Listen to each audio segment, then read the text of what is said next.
We've had apologies.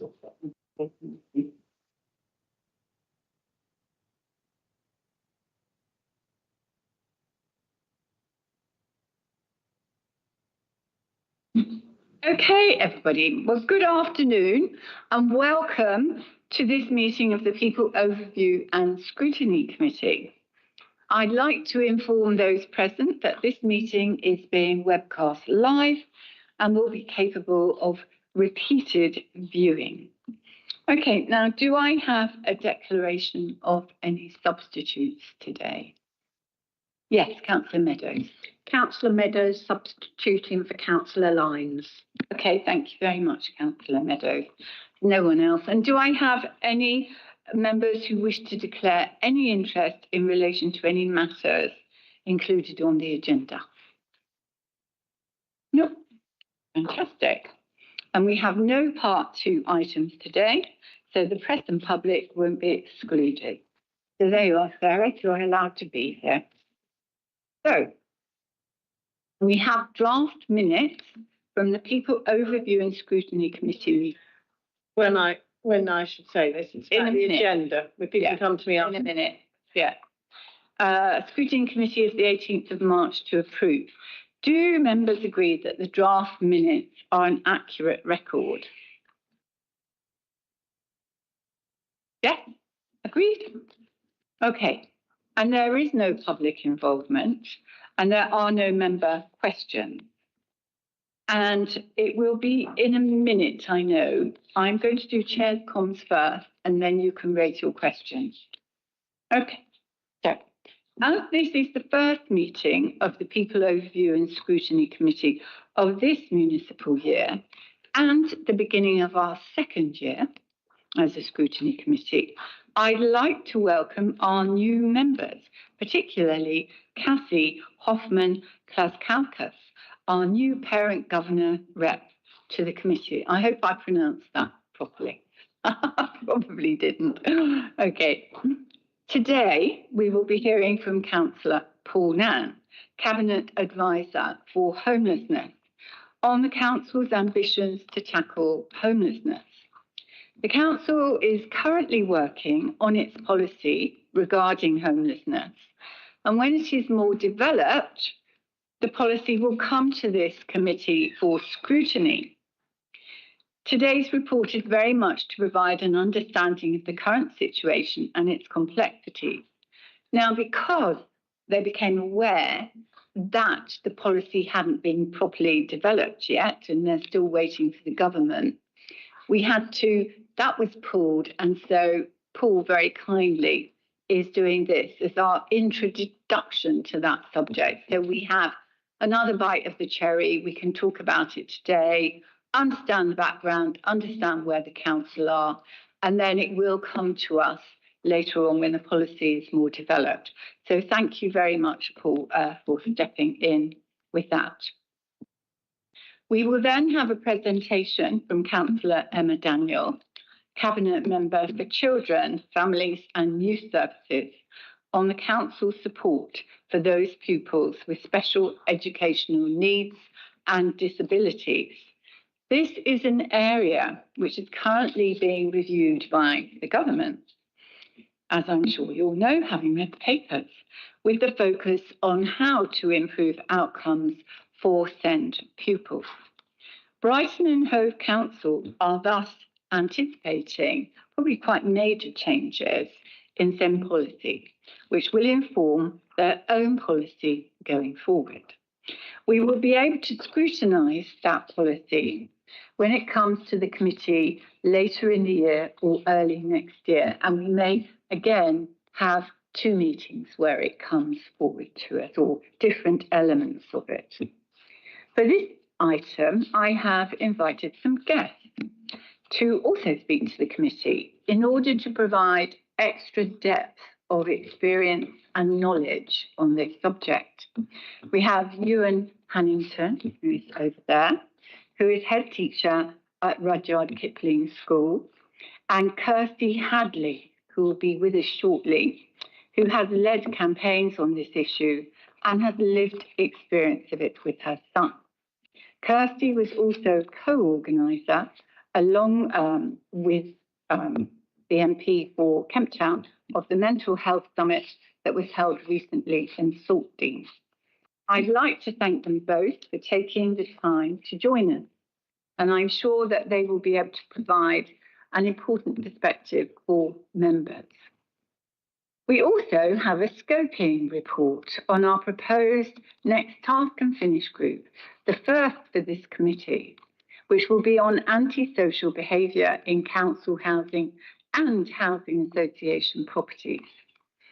This will be a major piece of research on an issue that is causing major problems for and often blighting the lives of residents in all types of social housing, not just in Brighton and Hove, but across the country.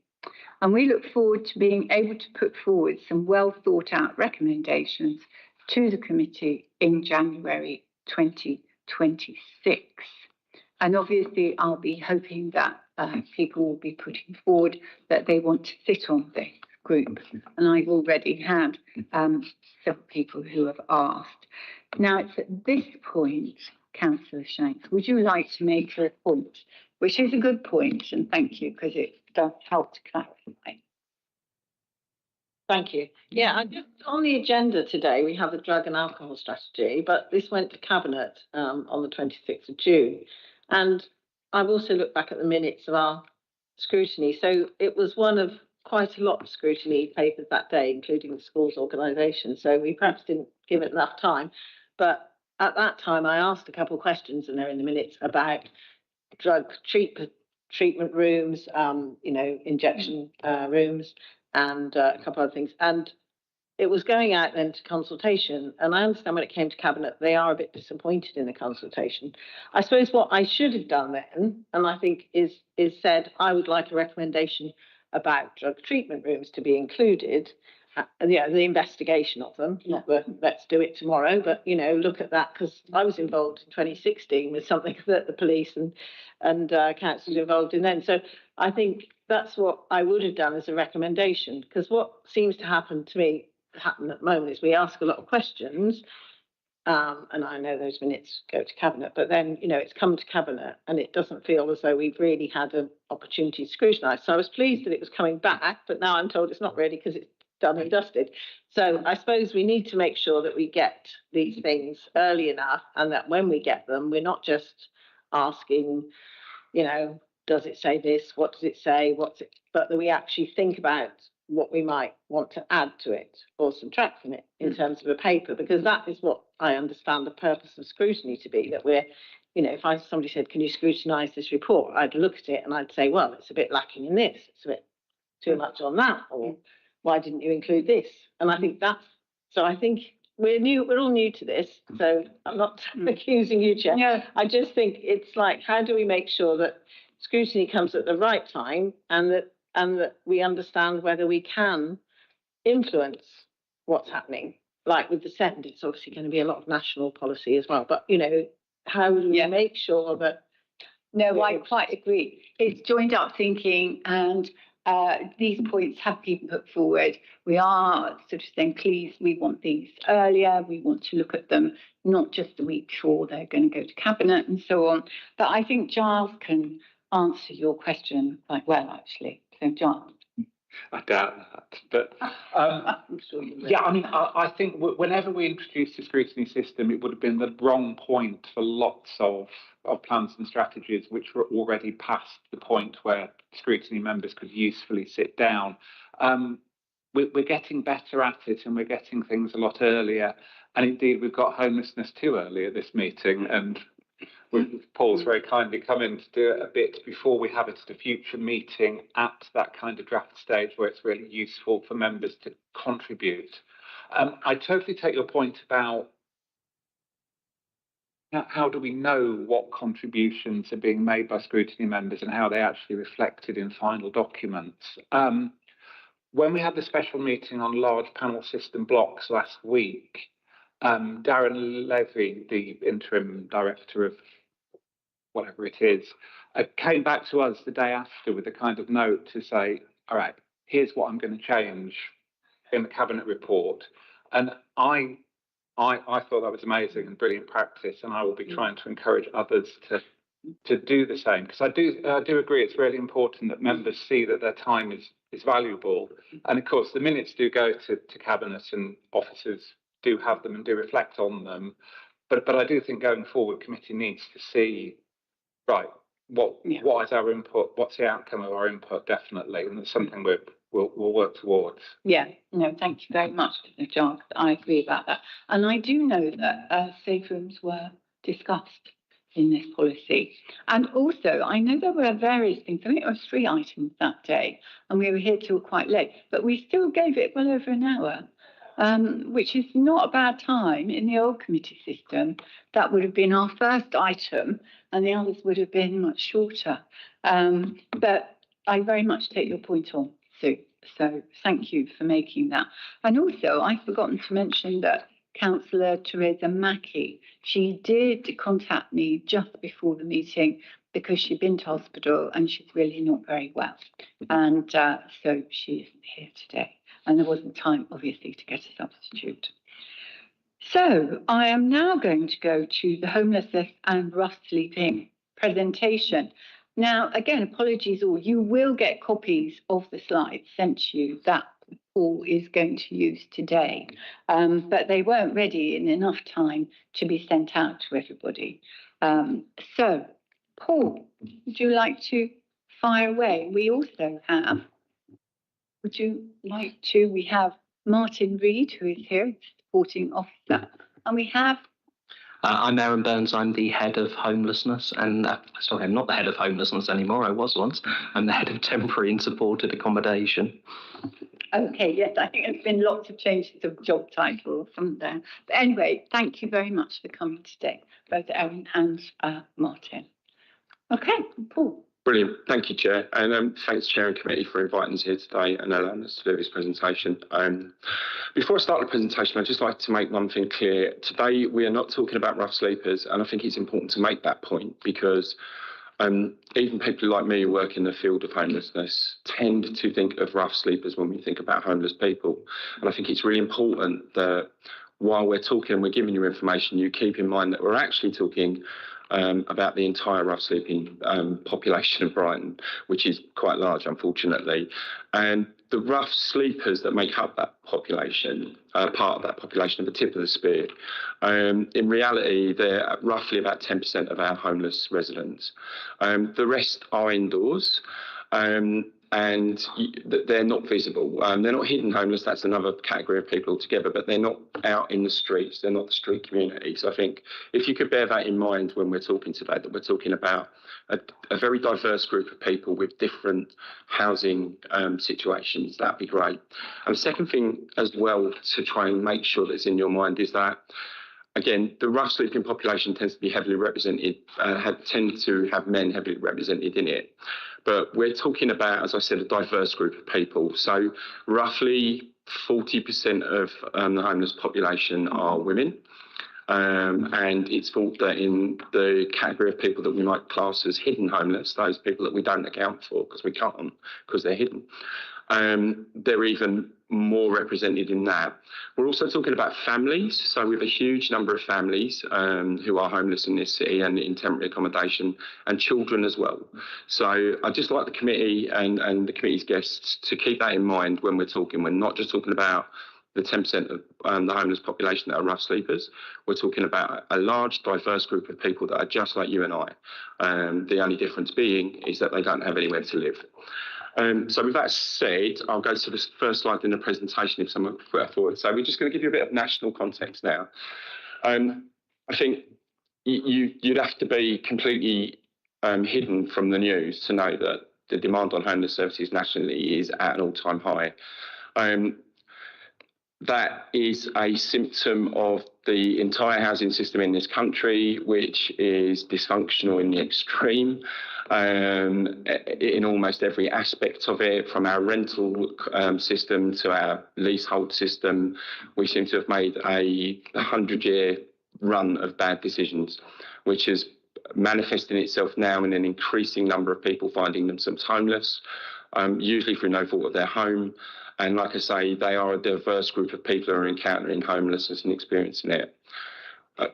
At the base of it all is a shortfall of affordable and social housing. And it's not much more complex than that, really. I mean, we will talk about in this presentation some of the factors that can lead people to experience homelessness, but the truth of it is we don't have enough houses for people. And when we do have houses, they're not affordable. And I think there's a gap between the local housing allowance, which has developed over many years, over many governments, and what local market rental rates are, which makes finding a home even more difficult. So even if we've got homes, people can't afford them. And this is especially pronounced in London and the South East. And we are into the South East and we are feeling the full brunt of all the bad choices that have been made over 100 years about our housing, the choices we've made on housing. The new government, the new Labour government, has decided to tackle this problem, but it's not going to be able to tackle it in, overnight. So housing, although it is at its base a homeless issue, there are other issues that are related to it, and they've decided to take on a cross-departmental approach. And a strategy has been developed by the Ministry of Housing, Communities and Local Government at the moment. And it's all very well helping people when they are actually homeless, but you've got to turn off the supply of homelessness. So the concentration, the priority will be to focus on prevention and early intervention, because if you can stop people becoming homeless, then they don't get caught up in what is a cycle of homelessness, and homelessness causes its own problems, which makes becoming homed even harder. One of the major bits of legislation that the government have proceeded with is the Renters' Rights Bill. Section 21 no-fault evictions are a source of homeless people. The Renters' Rights Bill will end Section 21 no-fault evictions, which won't solve everything, but will be a step in the right direction. If we could go to the next slide, please. So I'm going to hand over to Aaron now, who's going to talk about our strategy and a little bit more about the context in Brighton.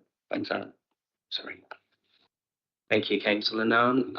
Yes, just to give you the strategy context, which you'll see on the slide in front of you, the Council has a legal duty to review homelessness and develop a homelessness and rough sleeper strategy every 5 years, and we're just coming to the end of our last strategy.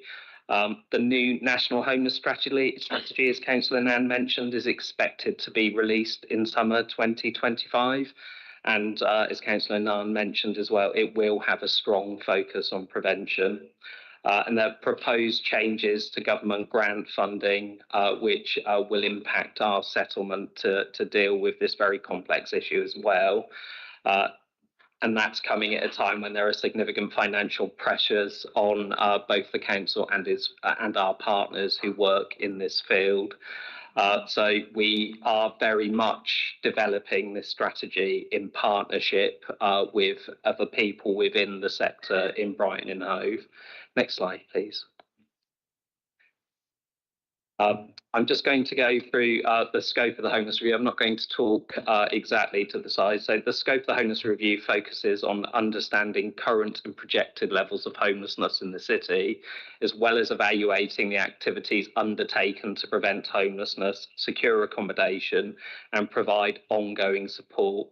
This includes identifying the resources available across all of the systems and highlighting gaps with recommendations for improvement.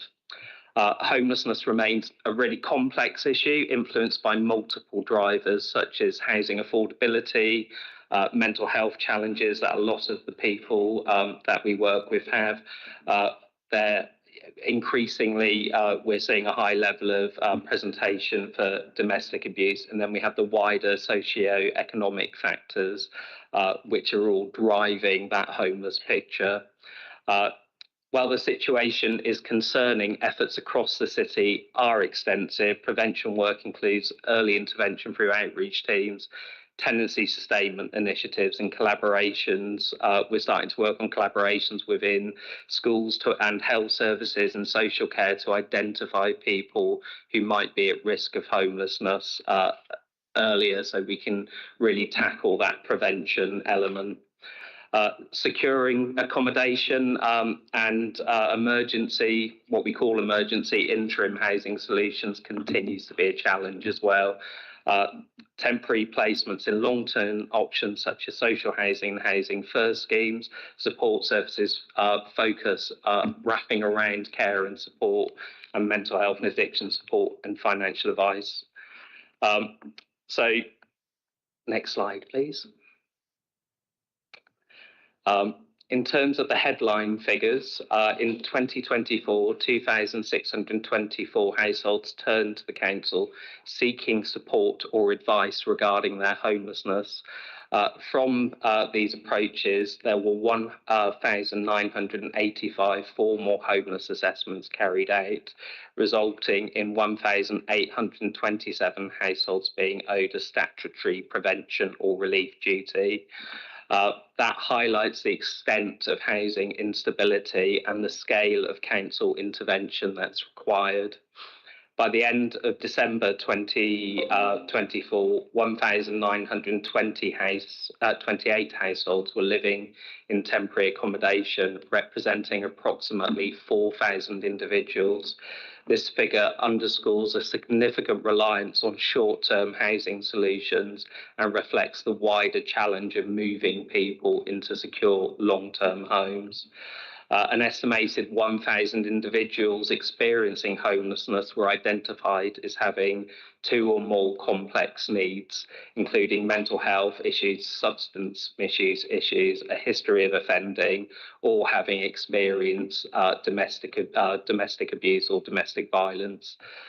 That finding sheds light on the deep vulnerability faced by many of the individuals and the need for a trauma-informed, multi-agency approach that goes beyond simply providing shelter to people. Next slide. I'm going to hand back over to you, Michael. So Aaron just mentioned complexity, and I think it's important to say that when we talk about complexity, we're not just talking about people who are tricky customers or people who are chaotic. Complexity has a very specific meaning in this context, and it informs a strand of work that the council are looking into and undertaking. The officers are looking into and undertaking. And I'd just like to apologise to Chaz Walker, who's the officer who is doing a lot of the work on this, because I'm kind of plagiarising his knowledge here, so bear with me. So when we say someone is complex, what we mean is, as Aaron said, that they are carrying a number of if we could go to the next slide, that might help me. They have what are called multiple compound needs.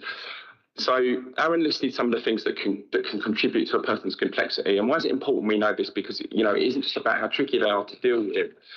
A person carrying complex needs signals to us a couple of things. Firstly, that if we just house them, they will lose that housing and we will end up working with them again. And they will circle around homelessness without any relief from it.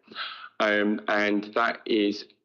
that costs us money and we get nothing in return for it. So multiple compound needs working looks at the reasons that people are experiencing homelessness, what is compounding those needs. It looks at their social marginalisation and it provides support to them in order to help them break out of homelessness. And the other thing that someone having multiple compound needs or complexity indicates to us is that they're likely to die about 34 years before the rest of us. And that's a horrific figure to say out loud. If we've got 1,000 of these people living in Brighton that could be identified as complex, and they're each losing 34 years, that's 34,000 years of human life that we're looking at losing over the next 20 years if we don't do something about it. And if that isn't a reason to kind of throw out everything we've got solving this problem, I don't know what is. So MCM working builds a team of teams around the person that we've identified as complex. Housing is one part of it, but we look at the other factors that are contributing to their persistent homelessness. And I think it's important to note as well that it's not a question of going, this person has an addiction issue and involvement with the criminal justice system and is fleeing domestic violence. That's why they're homeless. That's not that's not the point of it. The point is they are homeless and they have these needs. So we don't categorise people as homeless because we recognise they are homeless and we recognise these factors are playing a part in that homelessness and we address those factors. It makes economic sense and it makes sort of human sense to do it that way. The homelessness hub is a kind of separate issue. It's long been an ambition of services. Brighton has a fantastic and incredibly well developed third sector that helps our homeless residents and supports them. And unfortunately, it's that well developed because we've had our problem for so long. Brighton has a long and ignoble history of homelessness. In response to that, this brilliant third sector has grown up. Unfortunately, it's grown up where it's grown up. So we've got Arch Healthcare in one place. It's an award-winning NHS facility that works with homeless people, and it is where it is. We've got in other parts of the city services that provide other support to homeless people. Because of that, everything is dispersed over the city. And I think it's Dr. Tim, who works at Arch Healthcare, describes how someone may have a number of appointments in a day, and those appointments may see them walking, upwards of 20 kilometres to get to them. Now, they're not going to do that. You or I might struggle to do that. If you've got other things on your mind, then you might go to the first one, you may go to the second one, you're not going to the third one. So the desire to congregate services in a hub is based on pragmatism. If we can get these services close to each other in a hub, if we can get them working with each other, and that's the NHS, that's council services, that's other third sector organisations, then people will make appointments, people will see who they need to see. There will be savings in costs because it will be more efficient, and the work of each organisation will amplify. And it gives us a better chance of helping people out of homelessness and dealing with the issues that accompany them on their experience of homelessness. I've been working on that for a year. Are we nearly there? I thought we were at one point. We've kind of taken a step back from it, from the original idea, but we've got a couple of other ideas. I'm not able to really update you about how close we are to achieving that. But we did a lot of consultation with organisations last year, and we've got a huge amount of support for it in the city. We've just got to find the right place to put it. And we've just got to find the right way to get services into it. So it remains an ambition, unfortunately, and I apologise for that. But it is a realisable ambition. Although we're not quite there yet, we will do it. Next slide, please. Sorry, I've just waffled on about that. So, I think I've said everything that is covered on that slide, so we're good to go to the next one. I'll hand over to Aaron for our vision and priorities. Thank you, Aaron. Thank you, Councillor Nan. The proposed strategy will very much be linked back to the priorities which are within the housing strategy. So we have the Homes for Everyone being central to the council's vision for a better Brighton and Hove, which is in our council plan. City to be proud of, a fair and inclusive and healthy city where people thrive. And our goal is to deliver accessible, affordable and high quality homes for everyone in Brighton and Hove. In terms of the housing strategy priorities, we have improving quality, safety and sustainability to deliver homes our city needs, prevent homelessness and meet housing need, promote improved health and well-being for all, and provide resident-focused housing services. Within the strategy we're developing currently, the proposed priorities are to increase our effectiveness at preventing homelessness and rough sleeping, reduce the number of households within temporary accommodation, and focus the assistance that we have on people who are in the most need. Next slide, please. So we are currently starting to develop our consultation on the full draft strategy, supported by the findings of the review of homelessness, which I mentioned previously. The consultation will run for 8 weeks between August and October. with Cabinet agreement for the final strategy and action plan coming in December. The consultation will be delivered via a number of means: online survey, the Your Voice Council consultation website, as well as open events, plus some focus groups as well. And the aim is to reach organisations, frontline staff, volunteers and people with lived experience of homelessness, which has been central to the development of the strategy. Thank you. Thank you very much indeed. Yes, it's worrying, isn't it? I mean, we seemed to do a bit better when there was COVID because we were given the money to be able to house people, and we were able to use the student accommodation that was being used, and then the situation has once again become very difficult. I mean, was it better during COVID? Aaron? I think it was.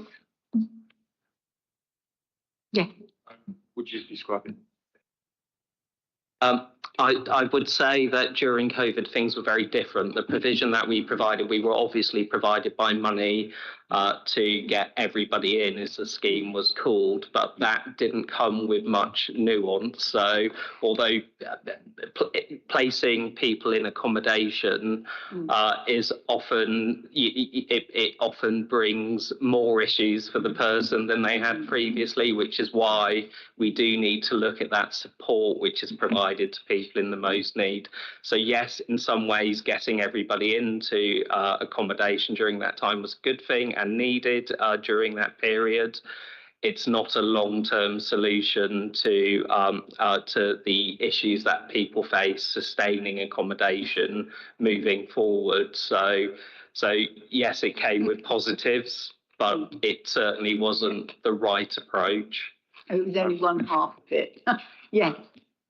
So I can give you a frontline perspective on everyone in Chair, because during COVID, I managed a day centre, a hostel, and contributed to the running of Worthing's Everyone In. As I just need to echo what Aaron said from the perspective of someone who was actually working at that time.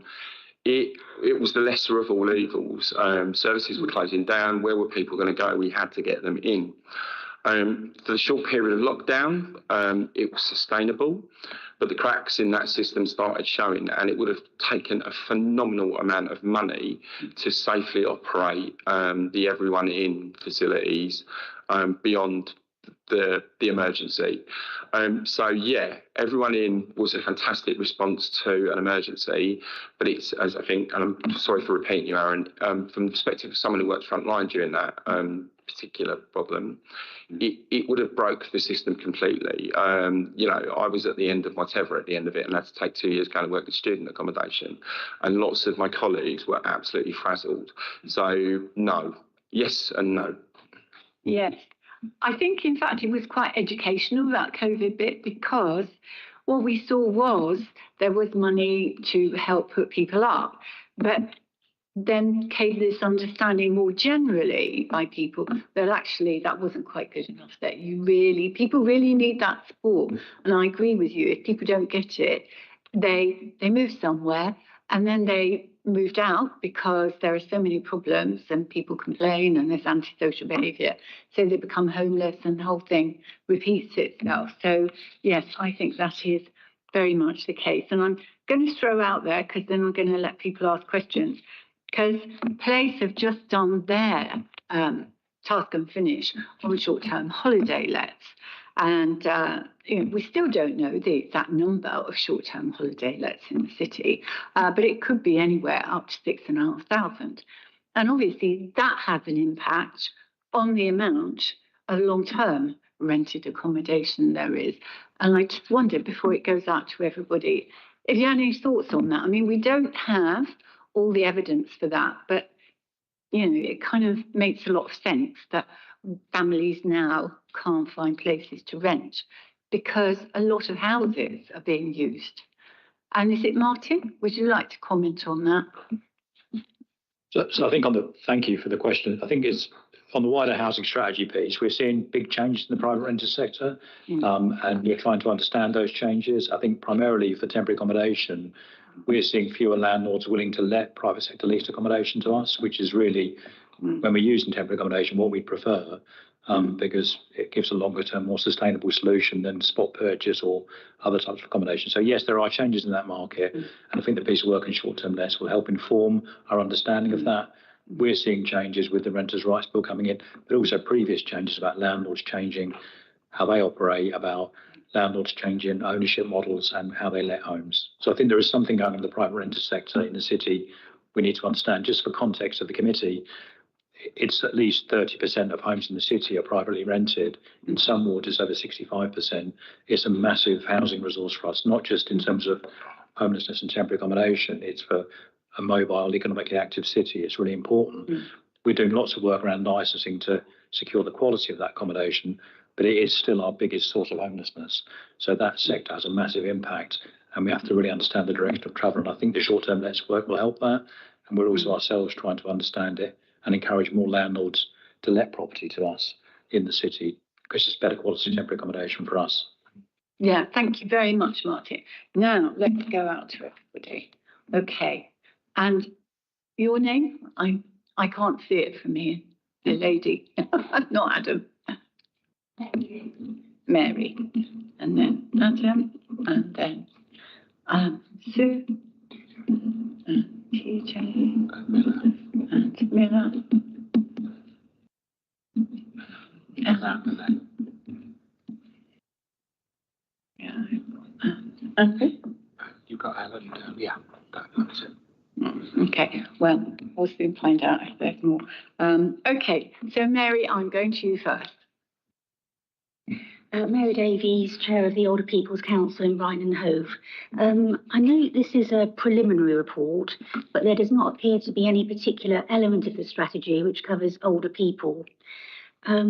Just to explain why that might be a specific issue, in 2019, Age UK, in their report on older homelessness, said that there was 9 to 12% of rough sleepers who were 55 and over 2,500 aged 60 plus officially homeless in 2018, which was a double of the number in 2009. And around 4,000 older people were in hostels in any one night. So it is a specific population within homelessness. And we have more of that cohort going into rented accommodation, but that is difficult to get. And nationally, over 25% of private rented accommodation is designated non-decent. This older people's cohort is likely to have comorbidities, which is likely to contribute to the reduction in life expectancy of 34 years, which you have mentioned in your report. So I just wanted to highlight those issues. Thank you very much. That was an excellent point. So, Paul. So I'll hand over to the officers for a bit more detail, but just to say that this year I was made Homelessness Cabinet Advisor, and very close to my heart, because I do work with homeless people, is the issues around intersectionality and homelessness. And I absolutely agree with you. I think there is a special experience of homelessness that older people experience, and the same is true of younger people, and the same is true of women. So I hope that I'm allowed to work with I will be allowed to work with the officers on the production of the strategy, and I will be encouraging officers to take that intersectionality into account when we produce our strategy. So the strategy is fit for all our communities, and not and I don't think they've got any intention of ignoring intersectionality, but I'll be encouraging them as well with my position to account for those sort of specific factors that make the experience of homeless different for different people. And I'll hand over to Aaron now and give you the proper detail. Yes, I mean, as you mentioned, and I think it is a really important point, that we are factoring in the needs of homeless people into the strategy. So those points will be captured and included. This is a preliminary update on the work to date. But it is, again, those intersectionalities, as Paul has mentioned, will be within and captured within the strategy. So thank you for raising that point. Okay, thank you very much. Adam, I think you're coming from the other end of the Thank you, Chair. Yes, I am indeed. So thank you for the report and the presentation, and thank you for the recognition of the contribution of the community and voluntary sector in the work that happens locally. An example of this is some really important work that's recently been done developing the insight and understanding on the specific issue of youth homelessness by a partnership of Clock Tower Sanctuary, Sussex Night Stop and YMCA Downslink Group. The Here For You report is about to be published and highlights a quite scary situation of growing youth homelessness locally as well as nationally, a lack of sufficiently robust data to track matters effectively, and the loss of youth-specific expertise with commissioning changes, meaning that young people now face an adult-oriented system perceived as less welcoming, with new data suggesting a decline in young people coming forwards post-restructure. The report also highlights not their data, but 54% of rough sleepers first experienced homelessness under 25. So given the strong focus on prevention that you mentioned as part of this work, I'm able to strongly urge the Council will include a dedicated youth-specific chapter in the strategy and the related consultation. Thank you. Thank you for that. And I was at that event as well. I was at the launch event, and it was incredibly inspiring.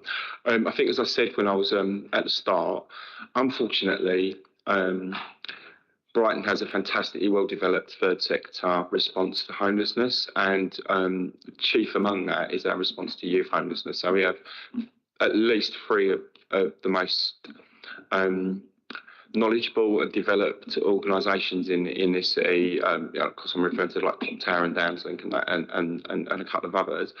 And I think we would be fools to ignore their experience, and we'd be fools to ignore their knowledge. I went to the launch of that. What was it called again? Sorry, Here For You, and it was 2 weeks ago, wasn't it? And I came away infused, and I've already booked meetings with councillor colleagues to talk about it. And I hope when it comes out, that will give me a little bit of extra ammunition. And again, as I've responded to the question about older people, intersectionality is something I'm going to take very seriously, and we'll, work with the officers to ensure that that sort of thing's included. So, yeah, I have booked meeting with council colleagues to press the overwhelming need for us to account for youth homelessness. I mean, if for no other reason that the description of the cost of youth homelessness at £27,000 per homeless youth per year was shocking. So yes, I'm on board with that. Thank you, and I'll hand over to Aaron now to give you more sensible answer. Thank you, Councillor Nunn. And I'd absolutely echo what Councillor Nunn said there as well. And I think coming back to the presentation, we do have those consultation events as well, and we are, really keen in capturing the voices of all of our partner agencies and voluntary agencies. And echoing what Paul said there around youth homelessness, again, it's going to have to be integral as part of our strategy. Speaking personally, I've worked within homelessness and temporary accommodation for 20 years in Brighton and Hove, and I have started to notice intergenerational homelessness coming through. So it's something that definitely needs to be at the heart of the new strategy as it's developed. So I would strongly encourage you to have those voices heard as part of the consultation events. But we are hearing that coming through, absolutely. Just as well. So the Homelessness Hub ambition that we foster it involved me going out and speaking to our third sector and voluntary community for most of last year. And almost within about 2 meetings, I realised that no hub would be fit for purpose unless we had a parallel youth version of it. I don't know if you were at any of those meetings. I'm sorry, I got to. Yeah. So that became apparent in a couple of meetings, and that is part of the reason whenever anyone mentions the hub, I look slightly furrowed because it made it a little bit more complex. But we've got to do it. Yeah. Cool. Thank you very much. Did you want to ask anything else, Adam? No, is that fine? Okay. I'm then going to go to Sue. Sue Shanks, would you like to ask a question? Yeah, I've got three things here.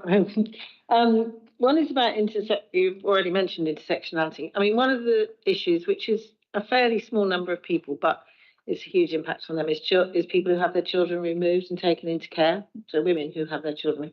So often they might be in temporary accommodation or in council. They might be in accommodation, probably temporary then, and then they lose that accommodation because the children aren't with them, and so they can't have accommodation. And often they end up having another child, and so the cycle. So there's a lot of work being done on that within the council. I used to be involved in, and I've been to a group recently. So just to think about them as a specific case, because they are very, I mean, even if it was just about saving money, incredibly expensive group because we take children into care. So providing stable housing for people who are going through those sort of issues is really important. The other one is more like the impact of the recent library changes and whether people are getting the support they need from those advice services. And also seaside homes. I never really know about the specifics about seaside homes, but at one stage we were trying to get more council-owned temporary accommodation, which seems to be a good idea, particularly as what Martin's saying, it's more difficult to get it in the private sector. So I suppose, because I think that's the bit that seaside homes do. Sometimes we have problems that we've got temporary accommodation in our council blocks, for example, in Fieldbold House, where it counts. There's some, and then people are temporary there, and it's potentially disrupt. I mean, we're going to be talking about that later, aren't we? So it's potentially a disruptor. So I suppose are there intentions to get more of our own emergency accommodation, or actually to bring seaside homes back into council, which was an original idea? Thank you.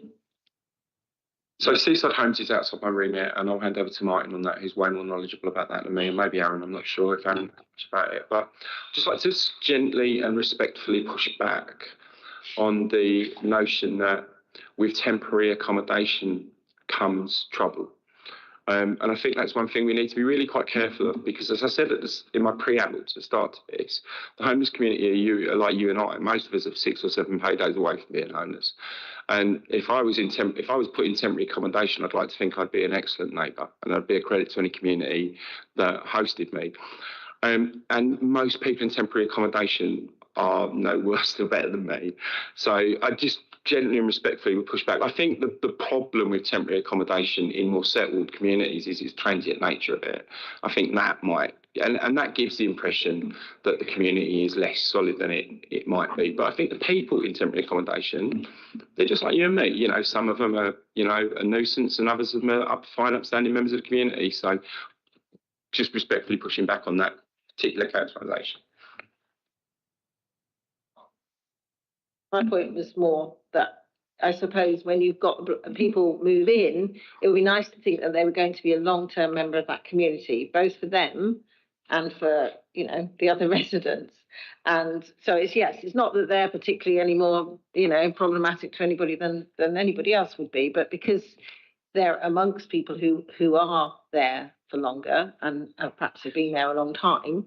I mean, I know a lot of temporary accommodation is actually not that temporary either. So, but I suppose it's more, how can we make that a more stable thing for people as well, by having our own or whatever.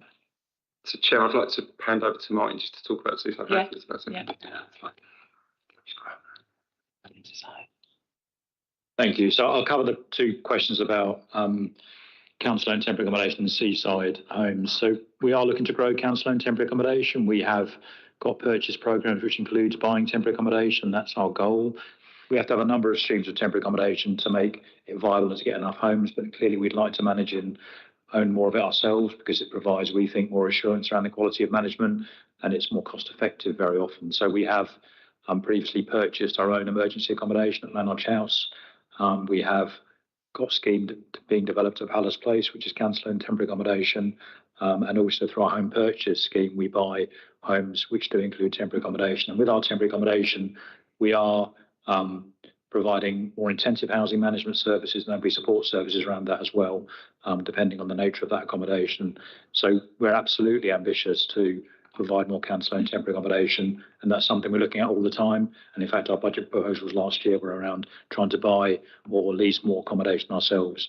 With Seaside's a company we set up that operates to provide temporary accommodation for the council, and we have been looking at the future of that. But certainly, Seaside provides 499 homes on behalf of the council as longer-term temporary accommodation. These are seen as more effective routes, particularly if the council owns it ourselves, than some of the leasing and short-term routes we use, because they're much more expensive and often they're more challenging in terms of management and quality, although we do have property standards. So absolutely more council temporary accommodation is something we are ambitious to do, and we are providing. I think on the impact of moving advice service to libraries, we'll have to come back to you on that, because that's quite a new initiative, and we'll give you more details. And in terms of intersectionality with children in care, obviously we look at cases on a case-by-case basis, and we obviously make sure that people are supported if they're in that kind of vulnerable situation. So we look at that on an individual basis and make sure there is provision. But certainly our aim is to improve temporary accommodation. As Councillor Nan said, we'll often provide more intensive housing management in that accommodation regardless, because of the nature of the client group, and hopefully that would mitigate some of the issues around people feeling settled in communities. Thank you very much. Thank you for those answers. That's your 3 questions, Councillor Shank. Right, okay, I'm going to go to Councillor Meadows. Would you like to ask your question or questions? Okay, I've got a couple of questions and ideas, actually. I'm interested in the hub solution. It was thought about previously with the NHS and other services, but obviously budget constrictions, etc. It didn't materialise. So I'm really interested in and hope that that will be successful. I just wondered, I realise this is an update on what you're doing, but I just wanted to be reassured that the reconnection policy part is still within the homelessness and rough sleeper strategy, and wondered if that's, because there's no changes, you won't be using that part out in consultation. That's just a query about that. And I've been looking at lots of documentaries about landlords who are quite concerned about some of the proposals in the Renters' Rights Bill. And they're saying there are estimates that up to 70% of landlords, and I'm talking about small landlords, the accidental landlords, where they've only got 1 or 2 properties that the parents have died and they couldn't bear to sell it, so they rent it out. Those sort of landlords, they're now considering selling up because there are quite onerous considerations put upon them. And so we may see a reduction in temporary accommodation. How likely do you feel would that be? Thank you. So, Councillor Meadows, I'll address the issue of the hub, and then I'll pass on to my colleagues to give you the other answers. What was your specific question about the hub? I'm sorry, I was listening to your other questions. Yeah. So it's been an ambition for 20 years in the city, and a serious ambition for a decade. So the idea that I might make it manifest in a year was a massive compliment, but an overestimation of my skills. So Arch Healthcare are the current lead drivers on this, and they see economies to be had in creating this. It allows us to combine a number of disparate services into one building, or a number of buildings, because we have to take into consideration that we're probably going to have some sort of hub that addresses the needs of young people. How close are we to achieving those goals? Well, I would have said, if you'd have asked me this in January, I would have said, yeah, we're going to definitely do it, and it will be done this way. That rug got pulled out from underneath me, but the people I'm working with are nothing if not resourceful and ambitious. So we've got a couple of other ideas that I'm loath to kind of discuss now, because they literally just come into me. And one version of the hub sees us repurposing space we already have, which is a great idea, and the money that would be saved by locating services together could be used to fund that. And then there's another potential opportunity to look at a building in which we can co-locate services and make savings there. I'm kind of back at square one, really. I apologise to everyone for that, but like I say, I went down a path and it turned out to be a dead end. It still might not be a dead end, but I lost hope. So yeah, we are definitely trying. We definitely have some really good ideas that aren't particularly expensive, or if not cost neutral. And we have a lot of support from the third sector and really important people in the city to do it. I'm sorry I'm being a bit wishy-washy about it, but you've caught me in flux, Councillor Meadows. So you're seeing me flux. I'll hand over now to Aaron, who'll talk to you about relocation. Thank you for your question, Councillor Meadows. I did anticipate, because I know you have a keen interest in reconnections, that you might ask about the current status. I have sought an update from our commissioning manager around the current successes of the reconnection service. That will remain a commissioned service moving forward. It has been really effective. I don't have the latest information, but I'll pass that on to you as well, but that will continue. I know I'm going to hand over to Martin with regards to renters' rights and the impacts of that particular area. One thing I would say on that, though, is I think you're right. It could potentially drive smaller landlords out of the private sector rented market. That may also pose an opportunity for us in terms of leasing for landlords who don't necessarily feel confident dealing with the changes that are coming up as well. So yes, there may be risks there. There may also be opportunities, which is one of the things we're mapping currently about how we might be able to tap into those opportunities if landlords are nervous about the changes that are coming up through the renters' rights bit. And just to finalise the response on private, as I said at the top of the meeting, I think the private renter sector has been changing quite a lot over the last number of years. I don't think that's all to do with the Renters' Rights Bill. We've seen big institutions coming into the market, producing large numbers of build-to-rent accommodation. If you're on planning committee, there's quite a lot of build-to-rent being built, which is large institutions building private rent homes, and we want to support a thriving and safe and well-managed private renter sector. So I think we need to understand what's happening with that sector. I mean, certainly less landlords are leasing properties to us, and maybe, as Aaron said, the renters' right. If landlords feel less confident, that may be an opportunity for us, and landlords may just be seeing a market change. I think there's been a number of years of various tax changes and other changes that have happened that have affected the market as well. So I think renters' rights has positives around no-fault eviction, certainly for us, because our main source of homelessness is end of private renter sector. But we want to work with private landlords and encourage them to lease homes to us if possible, but also to make sure that market is safe and well managed through our licensing schemes. But I think there's a bit of change that we need to understand in that market, and we'll carry that through the consultation, because we will talk to private landlords, and we do talk to private landlords and say, what's happening with you? What can we do to work with you to encourage you to sustain tenancies? Most of the tenancies in the city are private rented, and also to make sure that we can prevent homelessness. And that really needs a really positive dialogue with private landlords to understand how we can help them support people to maintain their accommodation, but also it's a source of accommodation for us. So it's a big conversation, like we said, with youth homelessness and older people's housing. A big consultation group will be private landlords. Thank you for that. Yes, just quickly come back, the reconnection, yes, because I do understand, we all understand, lots of people come to Brighton, they want to live in Brighton, but it's not always possible. So I'd be interested to hear about the successful reconnections that have gone on. And the second part was around leasing in the private sector. I've had some casework recently where private landlords, exactly as I explained, they become accidental landlords, but there is a problem with what the insurance companies demand for the buildings insurance that they need and what the council demand for protection of their tenants.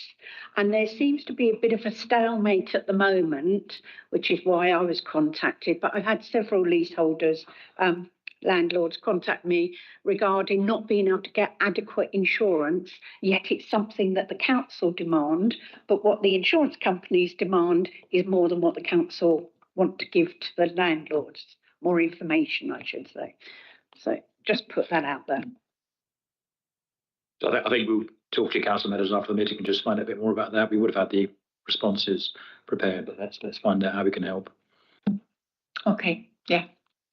I think you'll hear on that one, Councillor Meadows. So thank you very much, though. It's a good one to ask. Insurance should come up more than it does. It certainly came up when we were doing short-term holiday lets. A lot of people don't realise you have to have special insurance for that, and you're in big trouble if you don't have it.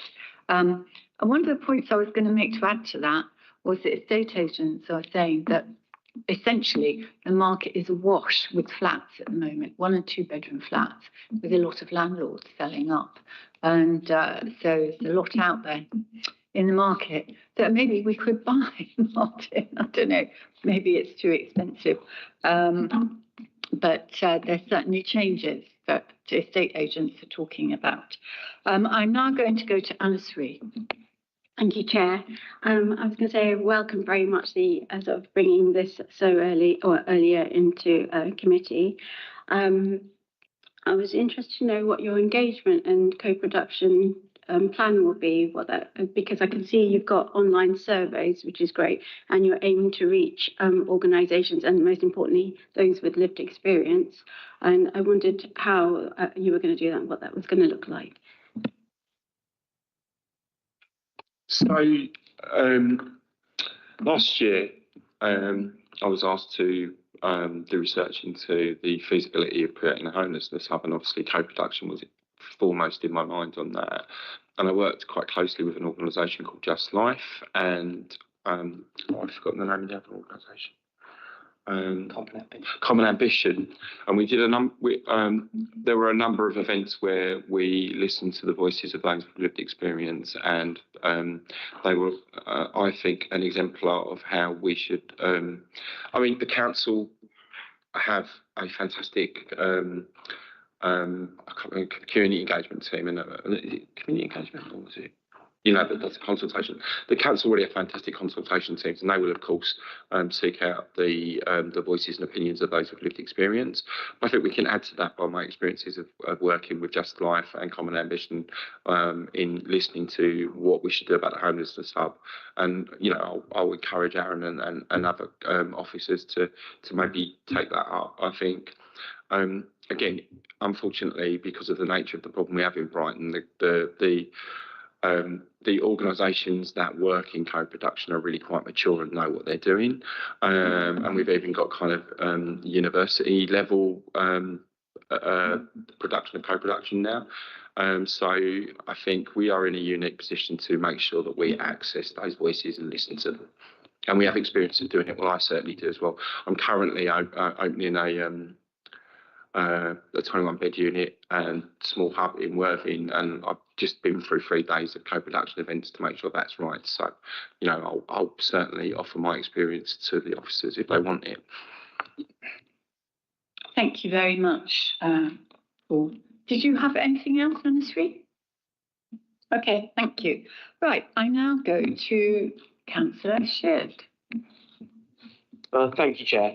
I'm going to ask the second part of my question first because Martin covered it and talking to Councillor Meadows, but I was just wondering, when you talk about preventative measures, exactly what preventative measures look like for the city and what kind of preventative measures you would be looking at specifically within the new strategy. I was also wondering if you could explain to me through what your identification process and identification systems that you use to identify people with homelessness, because for example, someone whose rent or mortgage has just gone up for some reason, but they're not aware how close they are to homelessness, or they're too proud because they've never admitted it before. They're too proud to admit they're homeless. How do you identify and intervene with these people before they're turning up on their doorstep saying, "The bank's just changed the lock on my front door"? And then of course that's when I was going to go on to mention about the preventative measures. So. Thank you, Councillor. I'll start with the point around people who might be in mortgage arrears. There is a prevention protocol in place with lenders. So when somebody is in mortgage arrears and possession is looking likely, we are notified as a local authority, and that allows us to try and establish contact with the people that might be at risk of arrears, and allows us to intervene early to prevent their homelessness. So that protocol came in after the financial crisis in 2007, when arrears cases started to rise exponentially at that time. And it's been an effective tool to help with people who might be in mortgage arrears and preventing their homelessness. One of the key things that we need to do moving forward is we actually have really successful prevention outcomes for people that approach us with enough time to secure their housing situation. But what we're finding increasing is that we do see a large amount of people who are presenting to us far too late for us to put effective prevention strategies in place for them. One of the things which will be key moving forward is how we capture the data that various departments and organisations hold about people which might be flagging that they're at potential risk. So I think moving forward, we will need to look at our IT strategies in terms of our commissioning of the various systems, and also how those systems talk to each other, so that we can share key information and identify people that will be at risk of homelessness.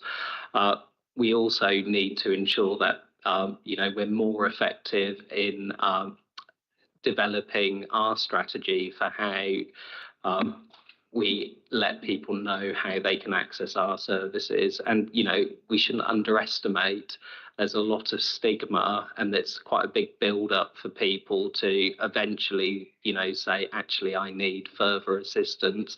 We need to really work to remove that stigma that some people feel at approaching the local authority for assistance. So that's certainly something, as we develop the strategy, we'll be looking to put those key points in, and making sure that across services where people who are at risk are identified, that they are referred to us at a stage that we can effectively put in our very effective preventative measures. Thank you very much. Thank you. And I now go to Councillor Milligate. Thank you, Chair. Thank you for the presentations. The figures you mentioned on life expectancy are shocking and horrifying. So thank you also for your persistence and your resilience working in this area, and your frontline service and your long career of dedication to it. I look forward to the strategy, and I echo thanks for having this early conversation and opportunity to input on it. My question is not a million miles away from Councillor Sheard's, but from a slightly different perspective. I was interested in particular in those individuals who you identify have multiple compound needs. And I'm glad that you're working with other agencies to understand them.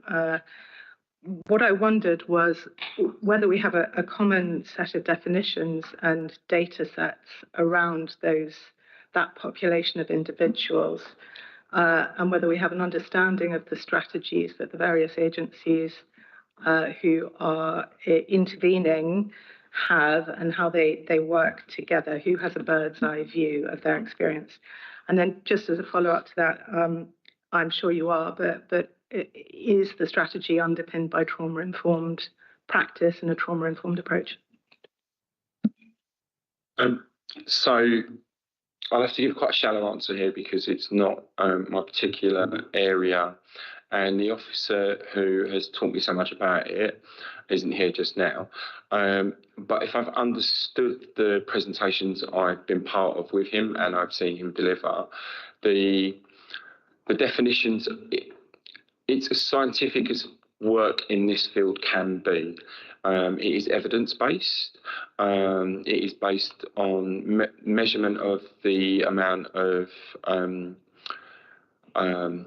impact it makes on the person, and that impact is measured by the times they re-access services, the outcomes in terms of how often do they re-engage with the criminal justice system.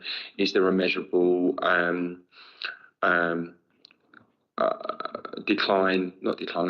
reduction in their mental health problems? I'm struggling a little bit because, like I say, it is quite a complex piece of work. I think I would best do justice to your question by encouraging you to meet with Chaz, and I'm sure he'd be happy for me to make invitations on his behalf and him not it.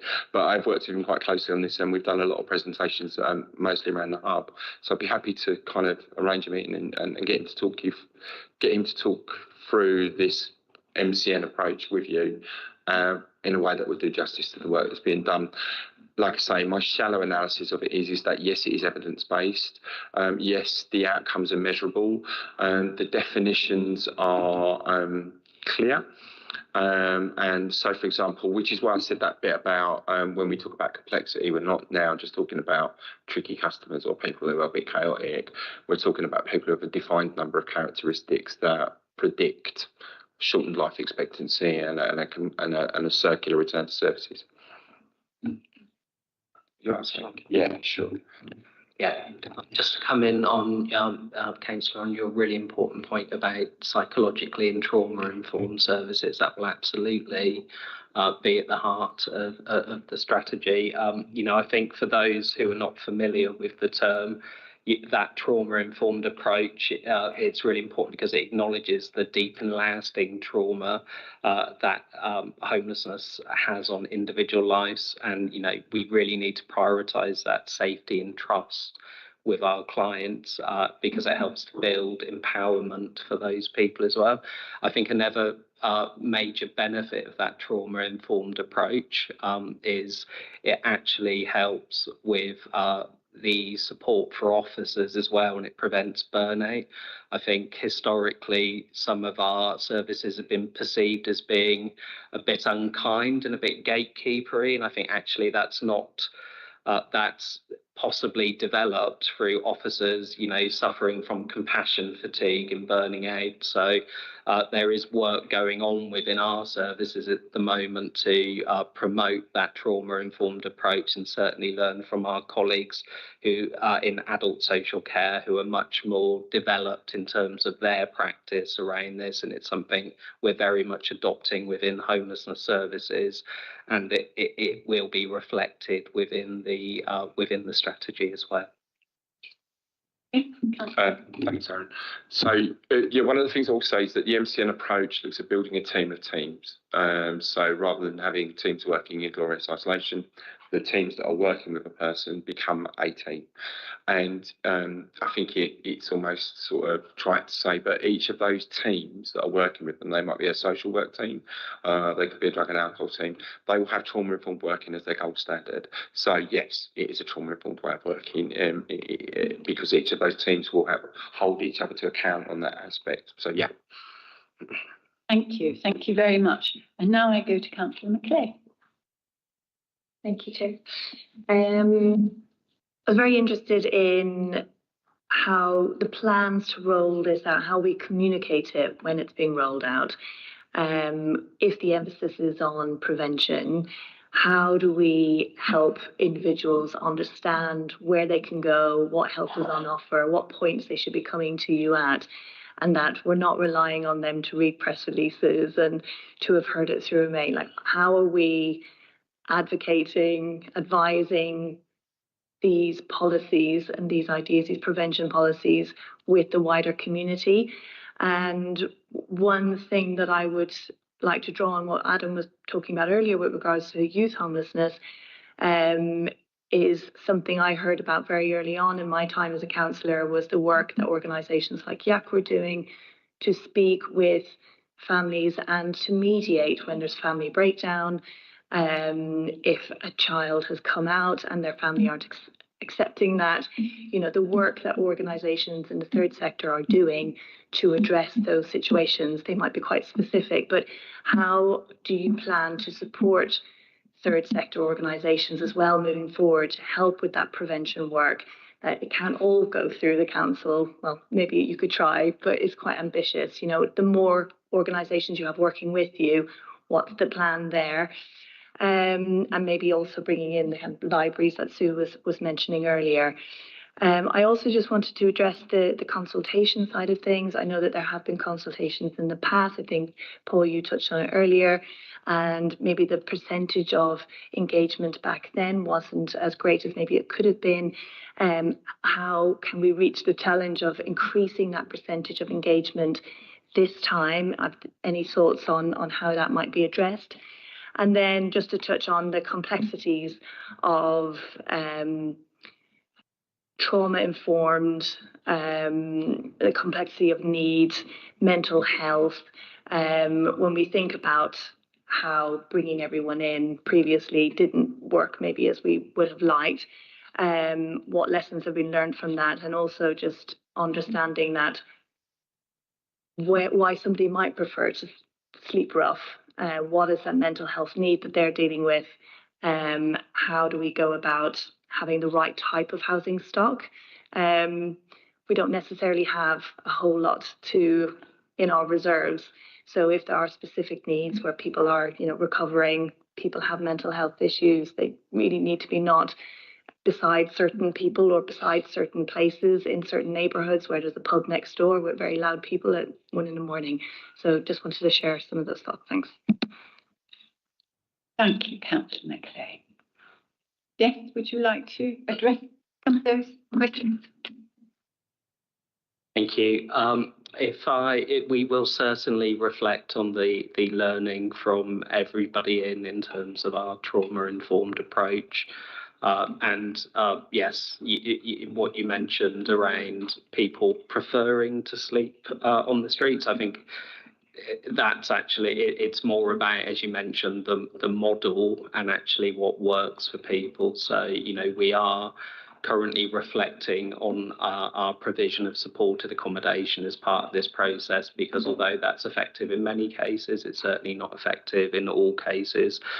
We do have a scheme which is under the Housing First model called RSAP, which is the Rough Sleepers Accommodation Programme, which actually it's very effective in lots of cases, not all cases, but it has proven to be a model which works for clients who have historically not thrived in the more traditional hostel type accommodation. So that is again a scheme that's been running for almost 3 years now, and it's a scheme that will be reflected upon as part of this work developing the strategy moving forward. Sorry, there was a lot in your question, so you might just need to repeat some of the key points for me and I'll pick them up.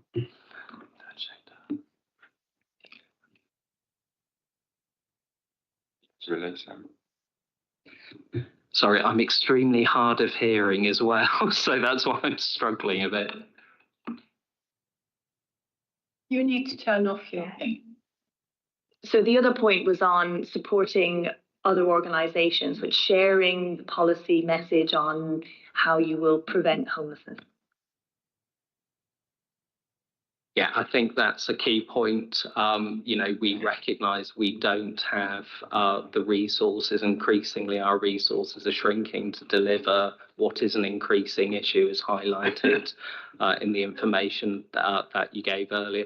Part of developing this strategy was making it a truly inclusive strategy. So we do have key partners from the homeless sector as part of the strategy board, which are driving the development of the strategy. So as Paul mentioned, we have Just Life, who are a national charity dealing with temporary accommodation and on a national basis. They're an advocacy charity.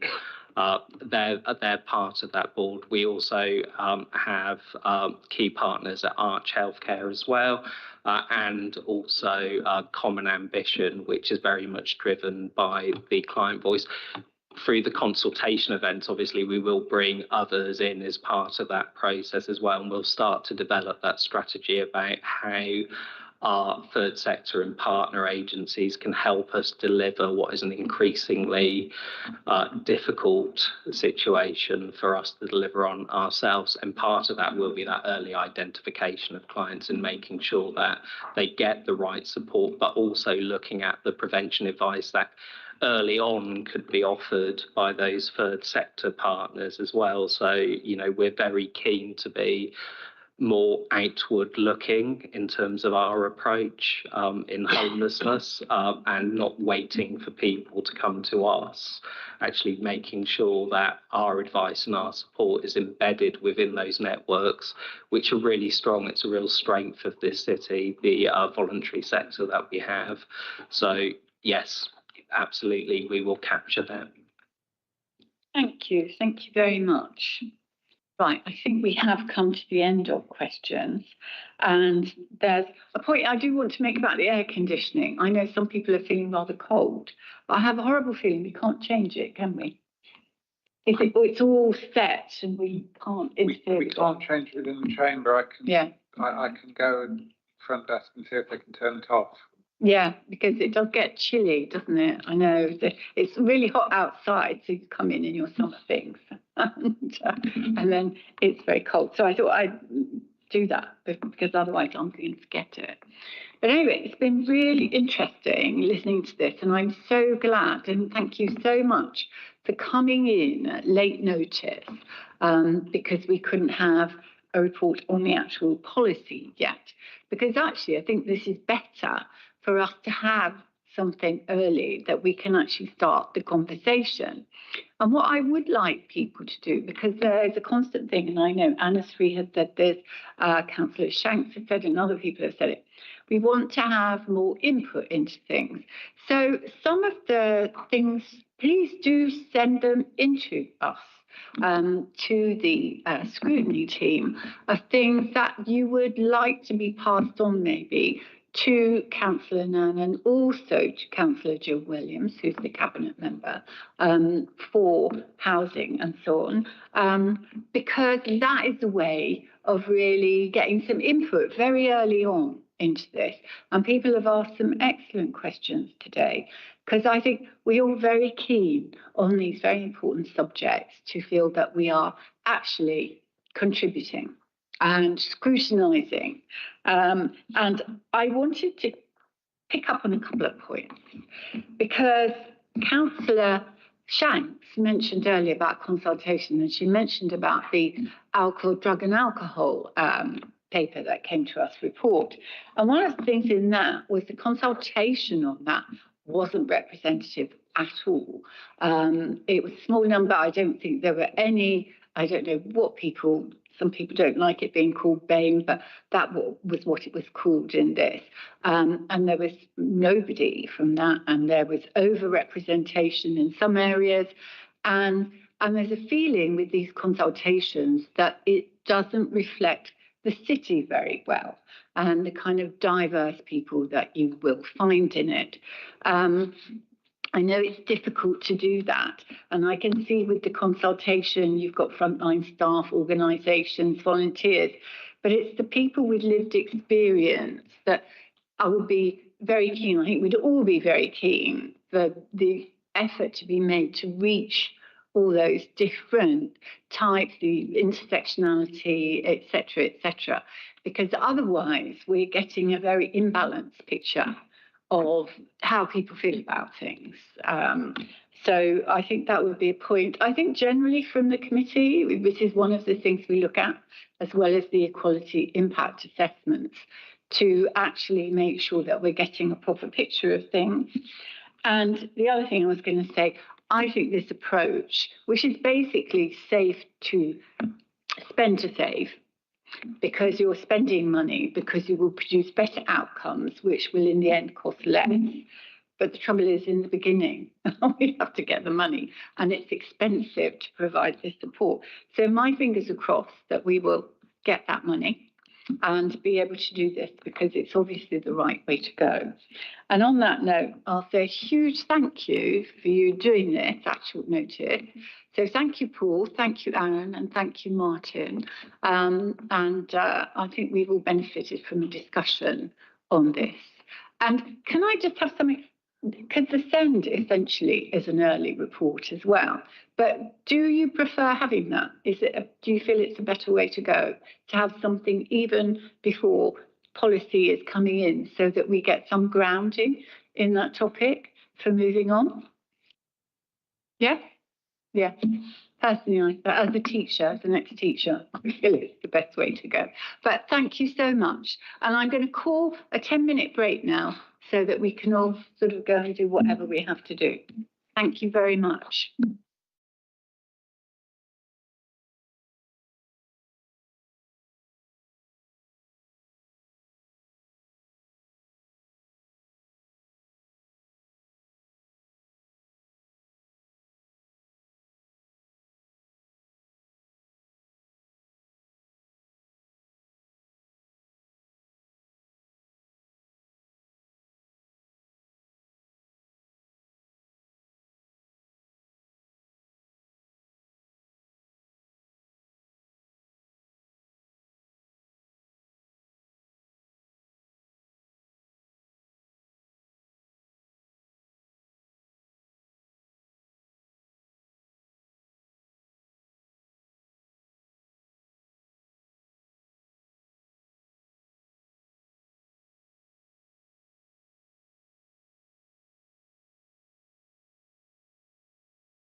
Right, now what I should have asked you all, as I say, you will get that presentation. Can I ask that we all agree to note that report that came to us today? Thank you very much. So I'm now going to go to meeting the needs of special educational children and disability learners. And Councillor Daniel, who is on screen, would you like to present to the committee, please? Thank you. And Councillor Gage is coming back in a minute, but yes, sorry. Thank you so much, Chair. I'd like to say that not only is this a political priority for the administration and myself, it's a personal priority as well. My daughter's autistic and my sister is dyslexic. My sister, just a little bit younger than me, left school with virtually no qualifications. And I'm really pleased to say, having worked her way up in the NHS, she graduated with her master's degree today. I'm enormously proud. And when I reflect on how things were for my sister and SEN education generally back in the day to how it is now, I think we have come a long way, although obviously we've got a long way to go. So in my presentation, I'll do an overview of the nature of SEND in our city, the numbers of children at different levels of support, the funding we spend, our focus locally, and then a little bit on the national direction of travel. We can also update on provision in the city, our special schools and our hubs around autism in particular, our alternative provision, and the social, emotional and mental health provision that is in place after Homewood closed, which was my focus for a lot of last year. We have both new provision as well as earlier intervention on that. But I wanted to just give a high level presentation in order that then questions can bring out the details that you want. So on slide 1, we have some facts and figures. I think most crucially to note is the national 140% increase in children with EHCPs in the last decade. That's clearly a really stark figure, and understanding why that has grown is important. And the fact that it's grown greater here than in our sister European nations. So in our, sorry, can we move on to the next slide?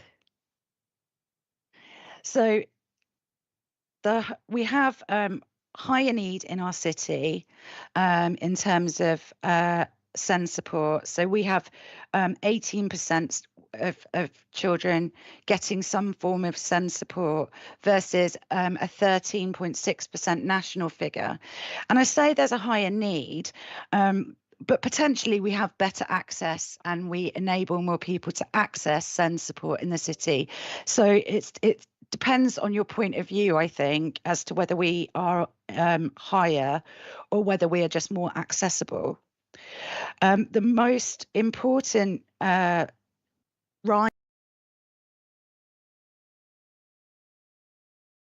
rises in terms of our increases are around autism and, as I said before, SEHM, which is social, emotional and mental health problems.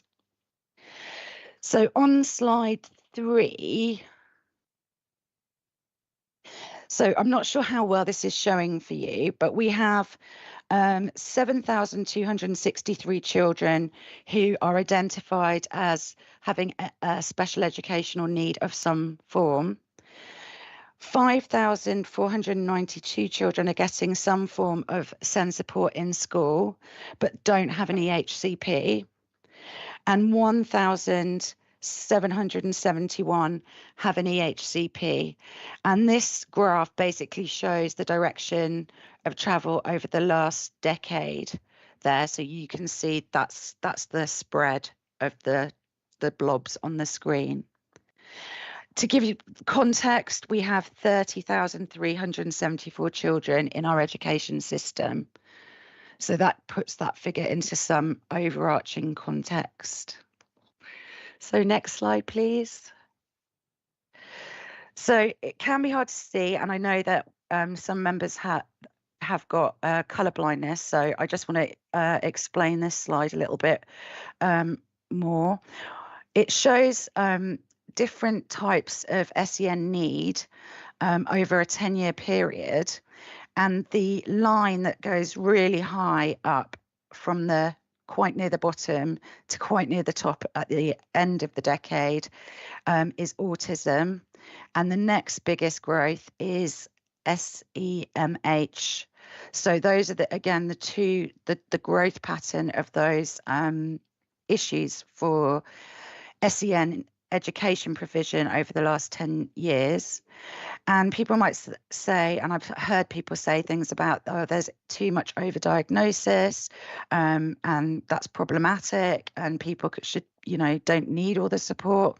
But what I think is more at play is that there's a reduced stigma in identifying as neurodivergent or having a mental health issue, increased awareness, and particularly an increased awareness of what neurodivergence looks like in girls. And I think that's really important and positive.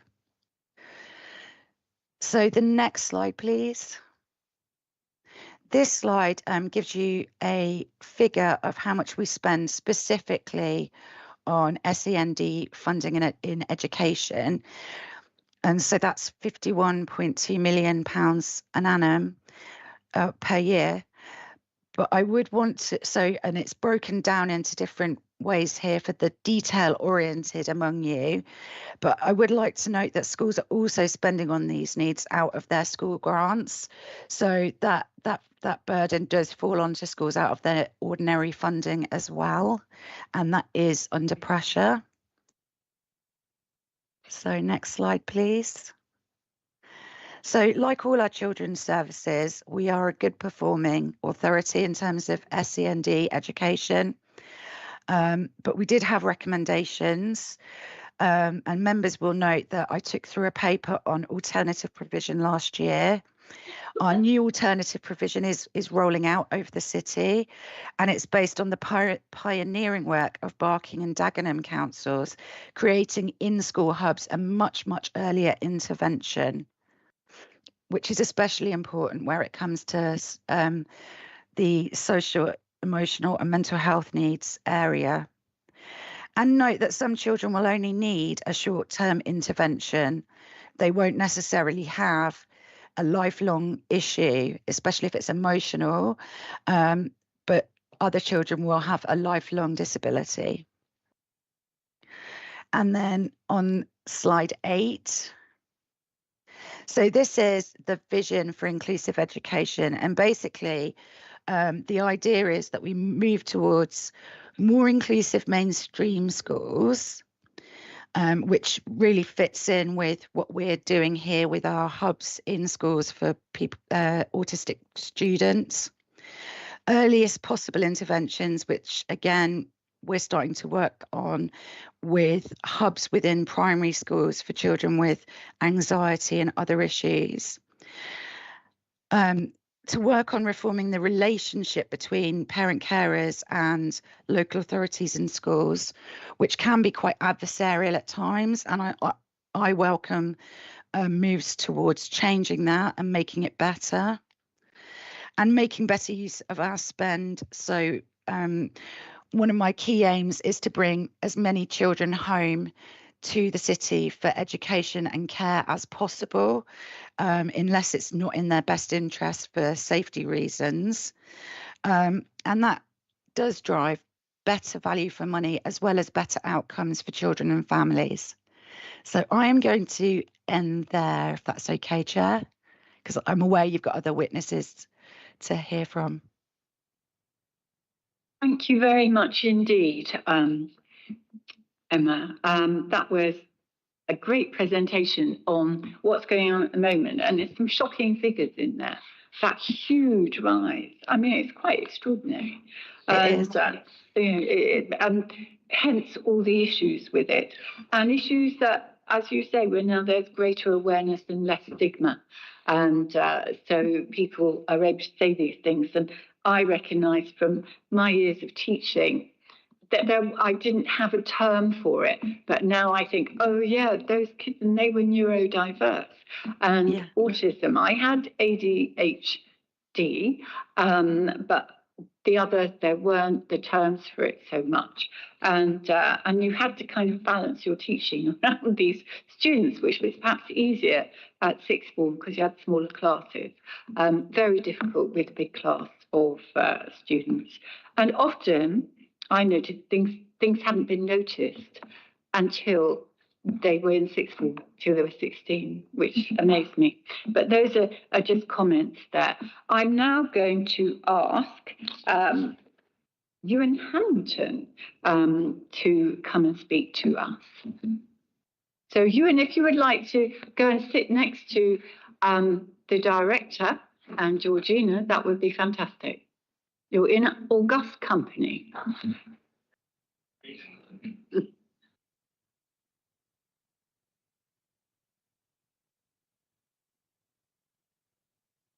My name's Ewan Hellington and I'm the head teacher of Rudyard Kipling Primary School and Nursery, or RKPS, up on the high ground in Woodingdean, East Brighton. We are one of the feeder schools for Long Hill, who we support at every opportunity. 30% of our children are in the top 10% of poverty in England, and we broadly serve a disadvantaged community. I'm from Brighton. I went to Varndene, part of the last cohort to take O-levels in 1987, then Varndene Sixth Form College before going on to Liverpool University to study. I gained my PGC from Brighton Uni in 1996, so next year will be my 30th in education. I did well at Varndene. I was a bit naughty, but worked hard enough to get the qualifications to enable me to become head teacher of a dynamic and forward-thinking local authority school in East Brighton. I did not have any special educational needs. 31% of the children in my school do, and I am driven by a desire for them to have the same chance to do as well as I did. RKPS is a fine example of a setting that has seen an avalanche of additional needs in recent times. There are many other Brighton schools in a similar position. We are all struggling to cope. Let me tell you about Child X. He's just 6 years old. He's a lovely boy who I am extremely fond of. He presents with an autistic profile. He's currently suspended after several incidents over one morning, including smashing one learning support assistant's glasses, hitting our school business manager a number of times on the arm with a cricket stump, kicking my deputy head teacher in the leg, and hitting a female learning support assistant in the stomach. I have suspended Child X over 30 times, but I try to keep him in school whenever possible. Last Friday, one of his key adults informed me that she no longer felt safe working with him. This makes 6 adults now who have said exactly the same thing. It is an extremely tough situation for everyone, including his parents, and he returns to my school tomorrow. Until 2 weeks ago, Child X did not have any HCP. We therefore received absolutely no additional funding for him. In order to keep himself and others safe in school, I've had to fund an adult to work with Child X. There are 3 other children in my school which this applies to also, although not to this extent. This significant financial outlay means that our significant budget deficit becomes more significant still. So what are my options? Do I permanently exclude a pupil like Child X? Preferably not. That goes against everything I believe in. And anyway, even if I felt this was my only option, a child has to be suspended for 45 whole days to reach a point where a permanent exclusion can be considered. Do I tell his parents that he cannot come into school as we don't have a member of staff who feels safe working around him, which is the truth? Well, I've been advised that this would constitute something called an illegal suspension, and that I could find myself in the tribunal. I choose to take the option of keeping going, trying to give Child X the time he so desperately needs and which we are so short of. I should point out that we continue to be very well supported by our council's Brighton and Hove Inclusion Support Service, or BIS. Mark Holdaway of BIS is amazing, but there is only one of him, and there is a significant amount of need across our city. I hope this does not paint a picture of a school where highly dysregulated behaviour rules the roost. It is in fact a tiny minority. Despite our SEND challenges and high level of disadvantage, our educational outcomes are amongst the best in the city. For 2 consecutive years, our Key Stage 2 results have placed us in the top 10 performing schools in the whole of Brighton and Hove. Our children with special educational needs do fantastically well. Last year, 70% of our Year 6 children with SEND achieved the expected standard in reading, writing and maths combined, compared to 26% nationally.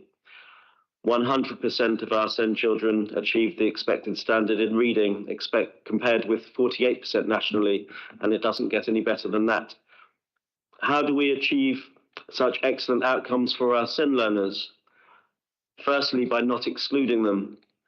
They are included in everything and are front and centre of all that goes on across my school. They are also fortunate enough to be taught by some of the very best teachers to be found anywhere in our city. Explosion in SEND need and increased number of budget deficits across our city's school are intrinsically linked. In order to keep 4 pupils in my school, only one of whom currently has an EHCP, and not permanently exclude them, I've taken the decision to appoint key adults to work with them. I made the choice that this was more cost effective than the costs which would be incurred by the city were I to permanently exclude one or more of them. Keeping them in school is also morally the right thing to do. An inclusive ethos comes at a cost, and my budget is currently bearing the wounds of a head teacher who is inclusive to the core.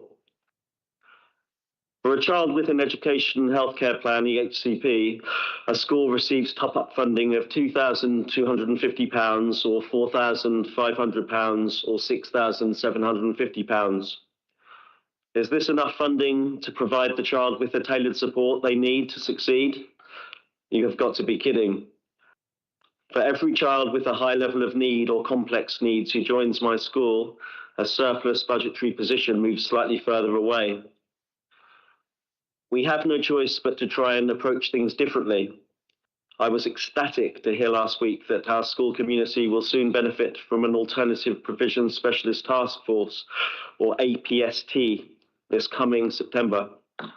Based in my school for 1 day a week will be a team of professionals, including an educational psychologist, a speech and language therapist, a family support worker, an engagement worker, and a specialist social, emotional, and mental health SEMH practitioner.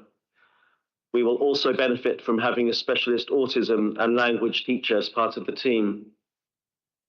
I am incredibly excited about this outreach approach and know that so many children with special educational needs will benefit. I'm extremely grateful for the local authority's support and feel like I've won the lottery. This additional agency support will almost certainly reduce the chance of me having to even consider excluding any pupils. The crisis in SEND funding has for some time now gone to the top of agendas at the head teacher meetings I attend. We need more funding, significantly more funding, and I hope this call for help is heard loud and clear in the corridors of power up in London. Schools like mine are really up against it, more so than ever before. The long-awaited SEND review is really high stakes, with the life chances of thousands of children potentially on the line. Head teachers like me are still waiting and placing a lot of faith in our government to do the right thing and prioritise spending on schools. If you are in a position to do so, please lobby central government for more SEND funding for our schools, as we have reached a critical tipping point. Does anyone have any questions? Well, we'll ask questions after Kirsty's spoken, and then all 4 of you will be there, and Emma online, so we can actually get some questions going. But thank you. That was deeply moving and also very clearly laid out the kind of issues that schools are being presented with at the moment. And I know it's only a minority of pupils, but it does create enormous problems, especially regarding funding. And I have to say, Ewan, I'm very thankful that you have this inclusive attitude, because it is the right moral position to take. Otherwise, we have people who will never, ever really be able to be part of our society, not in any meaningful way. So now I'm going to call Kirsty Hadley up. So would you like to come up? And you're going to talk about your lived experience. And you have lots of ideas, I know as well, Kirsty, about how things could change.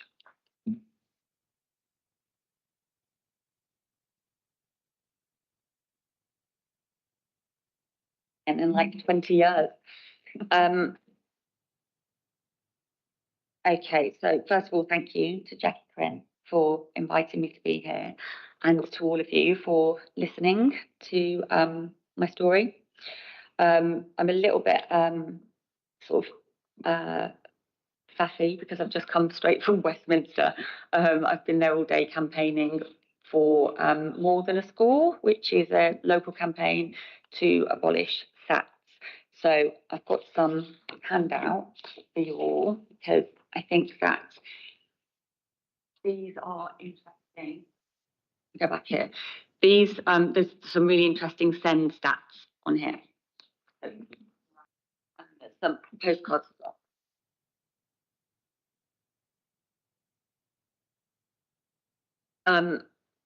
I'm lucky enough that I've been involved in several campaigns now, and they're all headed in exactly the same direction, really. They're all headed towards making mainstream schools truly inclusive. So when you think about things like SATs, that's not a specific SEND issue, but SEND kids are disproportionately affected by the stress of SATs. So getting rid of those doesn't just benefit the SEND kids, it benefits all of them. Now, all of the research that I've been reading and discovering points towards the same thing, that when we live, learn and work in a completely neurotypical way, anybody that falls out of that remit is set up for failure at best, at worst, traumatized. But when we flip it and we live, learn and work in a completely inclusive way, everybody thrives. So I think that one of the easiest things to do is to start changing everything in a way. Like, we don't need to be teaching in two separate ways. We actually just need to be teaching everybody in a SEND-friendly way. So for me, with my experience, I'm just going to have a little drink before drying up. I'm the mum of a child that's got SEM. My son's autistic, ADHD and OCD.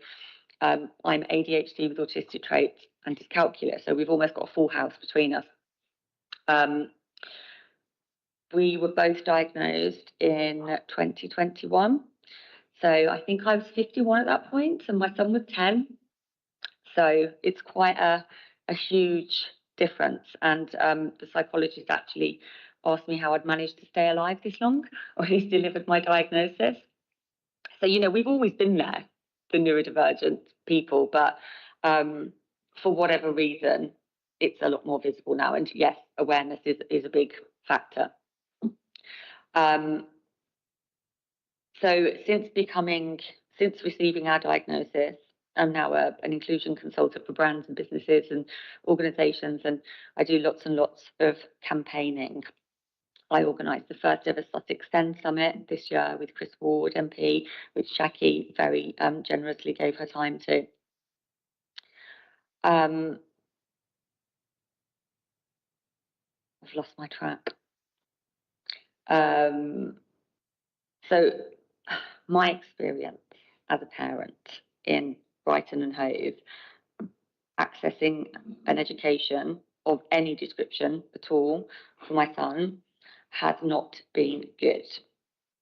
And I know that progress has been made, and I know that people are doing really great work, but it remains really, really difficult on the ground for SEND families.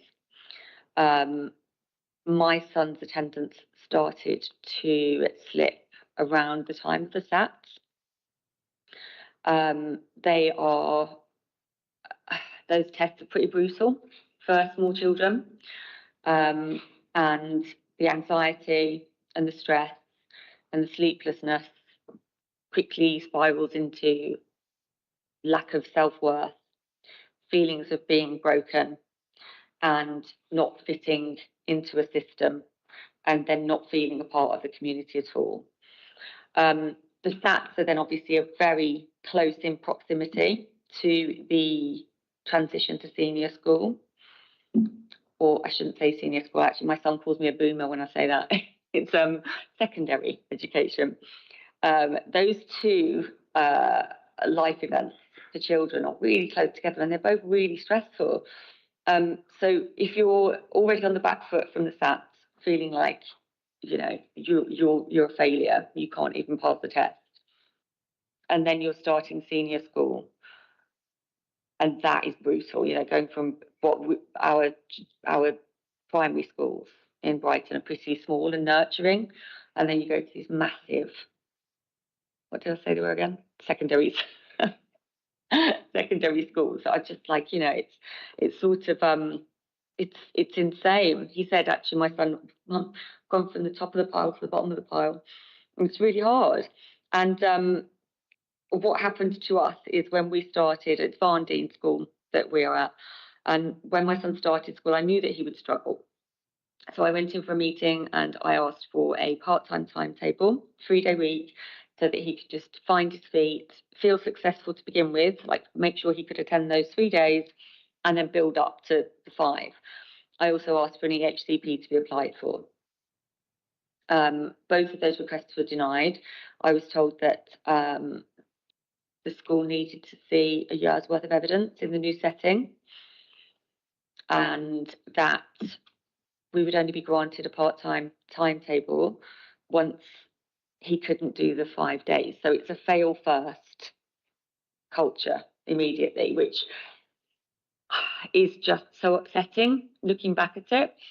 And so, of course, we listen because that's the teachers and the schools, obviously, most of the time are the experts, and we expect them, to know better than us. So we did that. My son was burnt out within 3 months, and then he couldn't attend at all. And we are now in the 3rd year of barely attending. So my son's attendance is less than 50%, and it has been for 3 years. So even when he goes in now, it's really hard for him to learn anything. We are now in the process of applying for the EHCP, but I guess my point here is that parents aren't listened to in the school system, very rarely. I'm sure it's different in your school, but mainly my experience and the experience of the vast majority of parents and SEND families that I know is that we are not listened to. Not only are we not listened to, but we are blamed, shamed and gaslit. So it's a pretty crap situation. And I think, when we're talking about early intervention, by far the easiest form of early intervention is listening to the parents. Because I'm still asking for the same things today, 3 years ago, 3 years later, that I was asking for when my son started senior school.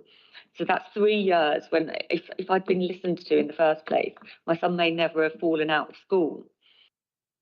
So it's just, that is a really strong point that I want to make, that SEND parent and carer expertise is not valued currently. That's the culture. And I know that we obviously have forums, and we've got PAC, which do a great job.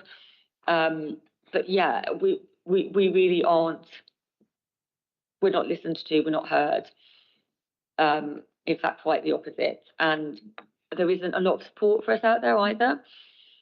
And I would say that all of the parents, families, children that I know, the support, that they have received, which is, I would say, in a lot of situations, life-saving support. That comes from Mascot charity. I know they support about 2,000 families. They're just amazing. And Amaze, who I would imagine support a similar number of families. And without them, honestly, I think there would be really awful things happening. Like we'd be losing families completely. Goalposts are moved a lot as well, you know, so when you've got no EHCP, you can't apply for EOTAS.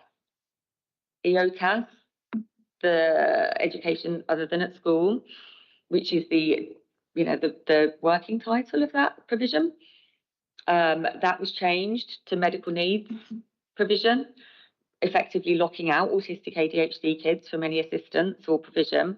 So that's a problem as well. As soon as we hear about, because, you know, we have to share information in the community because that's the only way that we hear about anything. And it seems like as soon as we understand, okay, this is something that we can apply for, that we're entitled to, we're locked out of it again.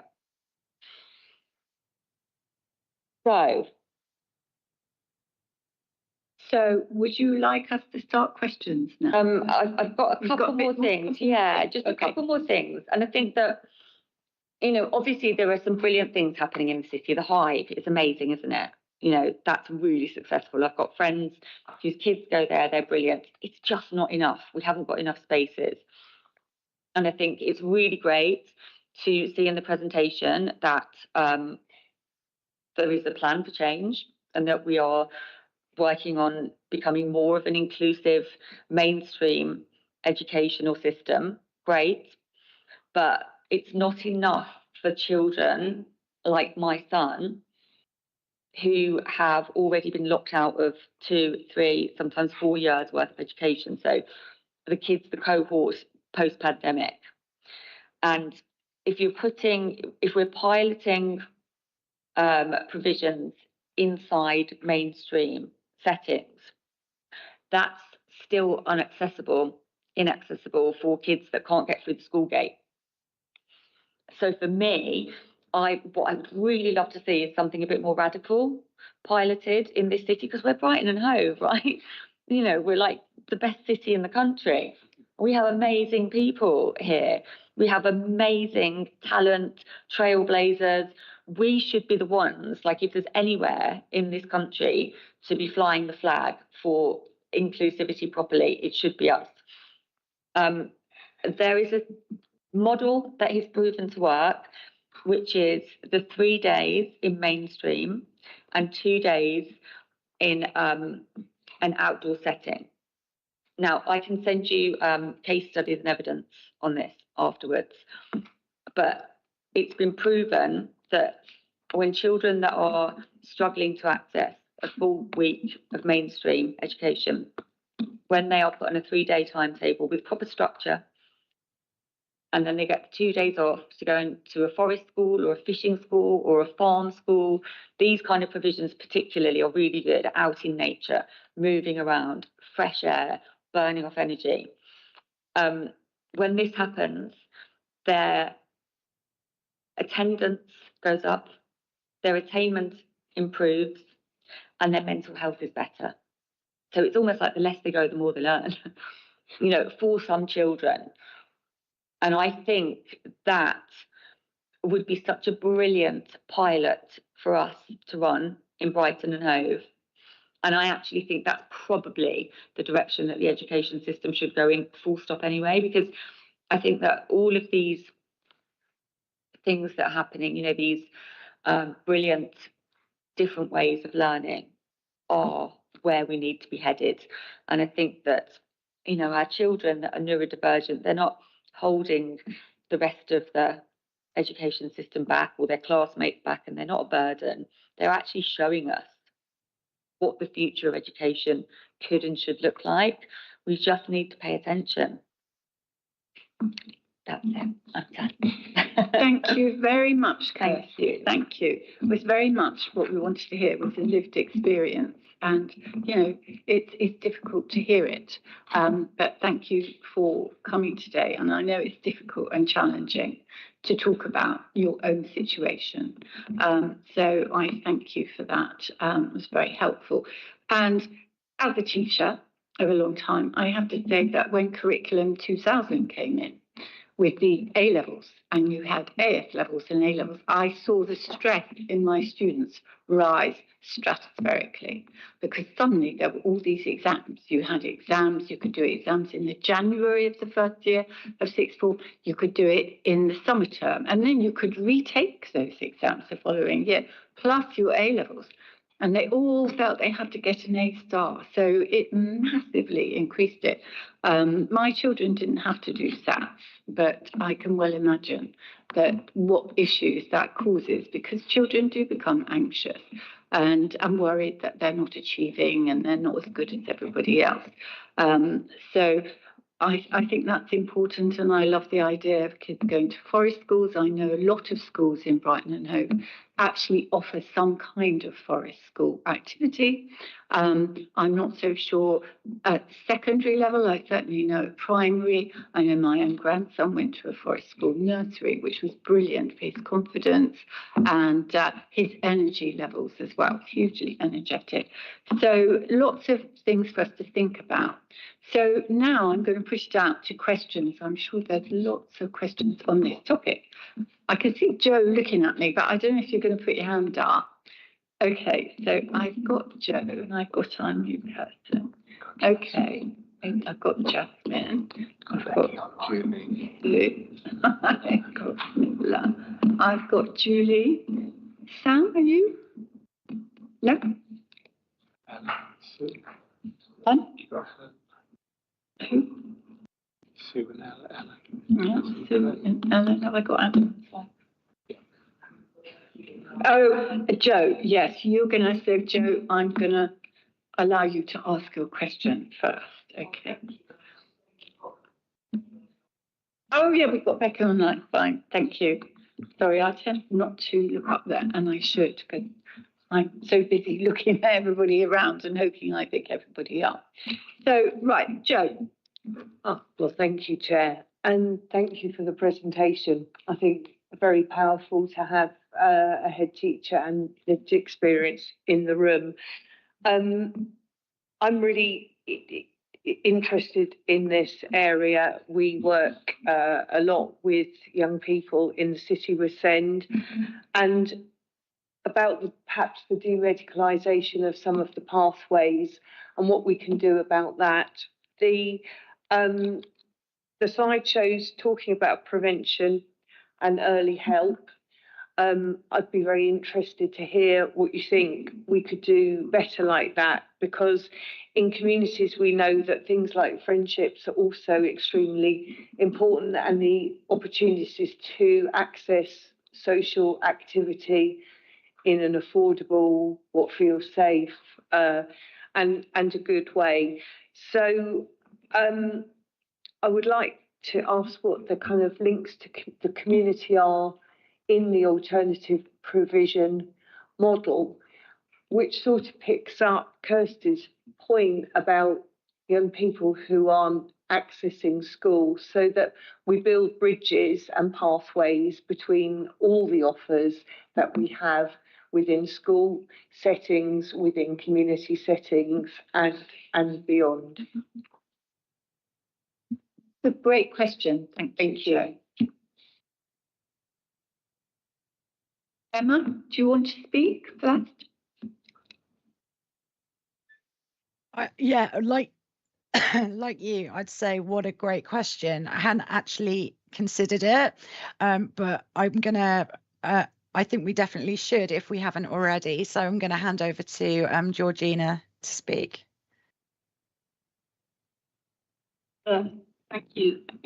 Thank you, Emma. And also, I'd just like to thank you and Kirsty for coming this evening. It's really nice to have you here, and thank you for sharing your stories and the information that you've shared.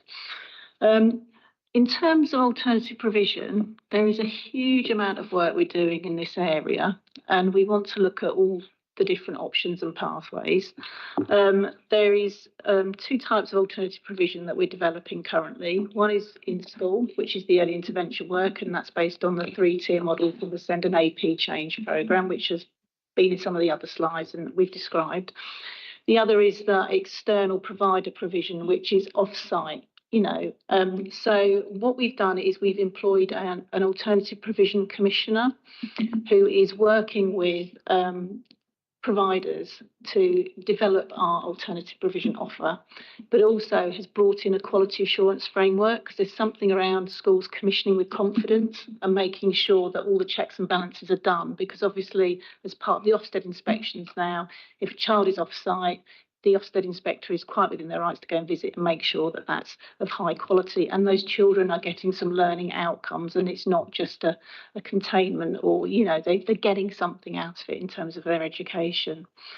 So we are in the process of developing the alternative provision directory, which is on the website.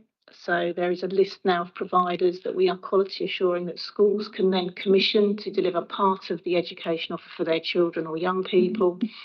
And I think that's working quite well. There's still more to do. I'm not saying there isn't. But there's a lot that's now going on in this space, and also with the in-school provision too. Deb, do you have anything to add to that?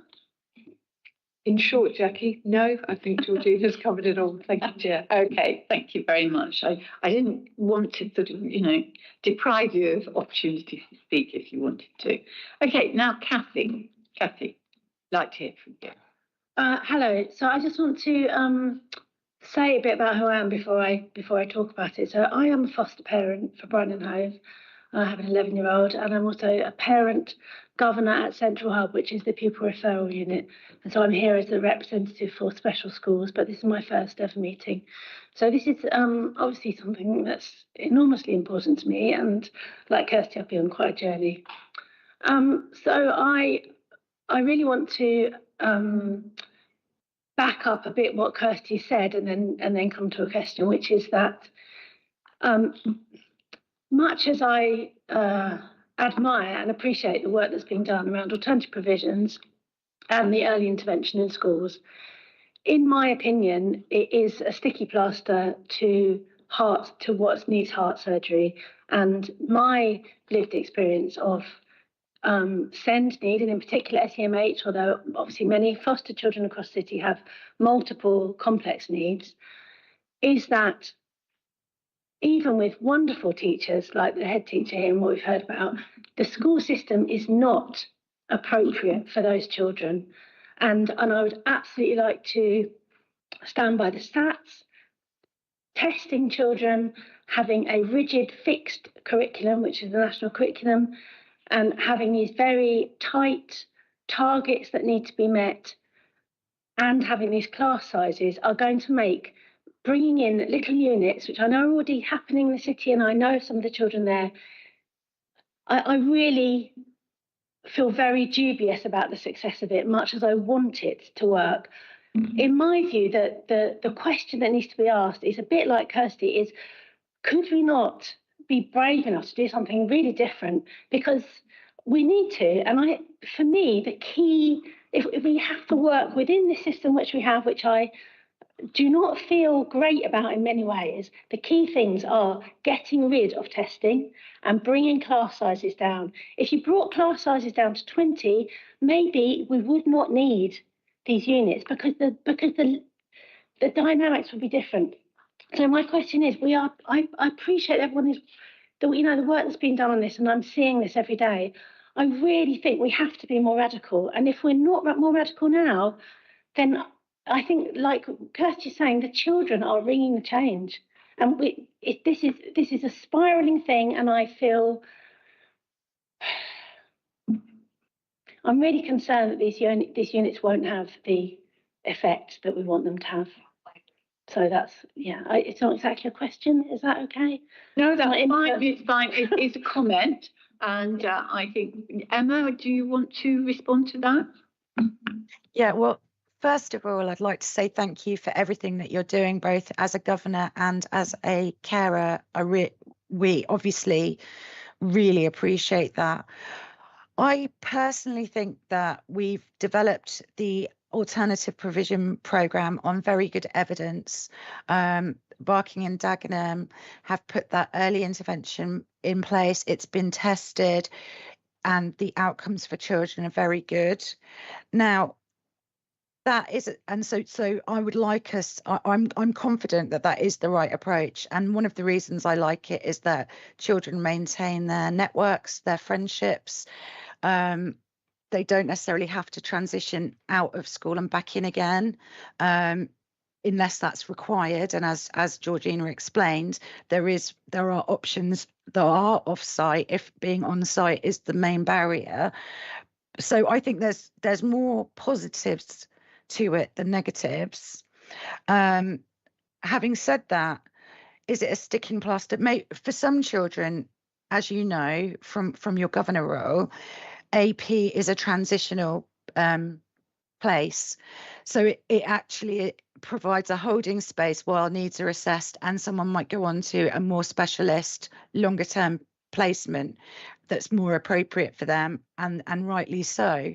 So again, I think AP and the way we're doing it is good evidence, and there's good reasons for doing it in that way.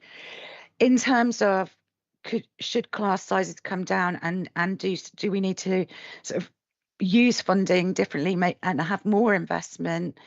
I think that's a fair challenge, and one that we need to put to the government in terms of the very frontline experience that teachers are expressing, and of course governors are expressing. There is a place for specialist education. I worked in a special school for deaf children, and there absolutely is a place for that specialist service. It works really well for the children who need it. But it isn't needed for everybody. So I think we're trying to get the balance right. I love the innovative ideas that are coming out about could we blend things differently? Is there something that we could trial here? And obviously, but I think myself and officers are very open to those ideas. We'd obviously want the support of the education partners, our head teachers as well, and their input into any of those ideas. But we're very much open to the government asking us to test new ideas if that's what's required. There may be more operational detail that George or Deb want to put in there. Thank you. Georgina, did you need to then, or Deb? I'm going to come in first, if that's okay, Chair. Cassie, thanks for your question. Really appreciated. I suppose just building on Councillor Daniel's comments there is what we're waiting for are the SEND reforms. I'm acutely aware we've been waiting for them for quite a long time. Latest we're being told is autumn. I think we're all sat here really hoping that will come through. I think I want to acknowledge that it's a system that is in crisis. I don't think anybody within the officer body of the council would dispute that. And I'm sure Ewan will speak for every head teacher in the city when he says it's absolutely in crisis. So we're really cognizant of that. Where we're at is obviously we have to, as a local education authority, work within the constraints, the parameters, the framework that are set by central government. So we absolutely need to wait and hear what it is that they're proposing around that. We are trying to be innovative and creative within the framework that is currently in place. So things like the Barking and Dagenham model, which we know has got a really clear evidence base. We've brought them down, worked with our teachers, our heads in the city to look at how we can replicate that, make that work for children within the city. So whilst I absolutely understand the calls for more radical approaches, with very much my Director of Children's Services statutory hat on, I do have to say we have to work within the legal framework as well. And whilst we may want to be hugely creative and innovative, there are constraints that, as much as we'd wish to do something really radical, for example, I've heard these calls about getting rid of testing. That can't happen. As a city, Brighton and Hove cannot make a unilateral decision that it's going to do that. Doesn't mean to say that we don't hear and listen to parents' views, key stakeholders' views about the need for that. But it's about me being very, very upfront and honest about, we work in a system. We're not an island here, so constraints around that. I'm going to hand over to George because I know she wants to add some. Yeah, I just want to add a little bit around being quite creative and innovative. And when I first started in Brighton and Hove in 2018, Mascot were a prominent group, and they raised with me the fact that they felt they needed some additional provision around their children with autism, and we needed something quickly. So I said, okay, let's start from a baseline of a fresh sheet of paper, and let's not think about a traditional school model. Yeah. So I worked with parents from Mascot. I actually had young people come and present. We worked with Senkos. Also, we worked with the leads from our autism facilities in the city. We worked with our Brighton and Hove Inclusion Support Service. And we did quite a different model, which was based on coordinating bespoke packages for these children and young people, because it's primary and secondary, who couldn't attend school, who found it really difficult to attend school. And we created a base for primary and secondary with a sensory room, and we put in all sorts of types of provision. And the idea was that the programme would be for children to go at their own pace and have that wraparound support until they were able to either go back to school or onto another type of educational placement. And that has been relatively successful. Parents are engaged still. They are on the steering group. They work with our Brighton and Hove Inclusion Support Service. It's led by our Deputy Principal Educational Psychologist. And that is still going on, and we still continue to fund that. And many children and young people have gone through that. Now, I'm not saying that's enough, and I'm not saying that we don't need to keep evaluating and improving our modelling, but just to sort of say to you, we are not adverse to doing things a little bit differently, but again, we still have to work within those parameters, as Deb said.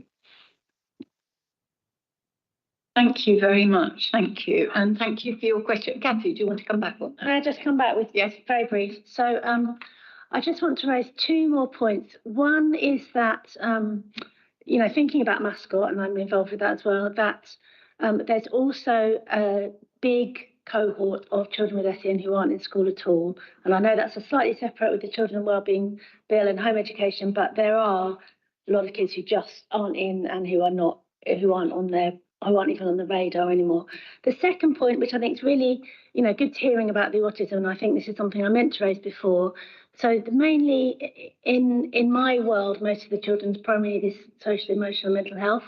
And something that comes up in our management committee meetings are that many of the parents, across the city, children with autism have a stronger body of parents who are advocating well for them.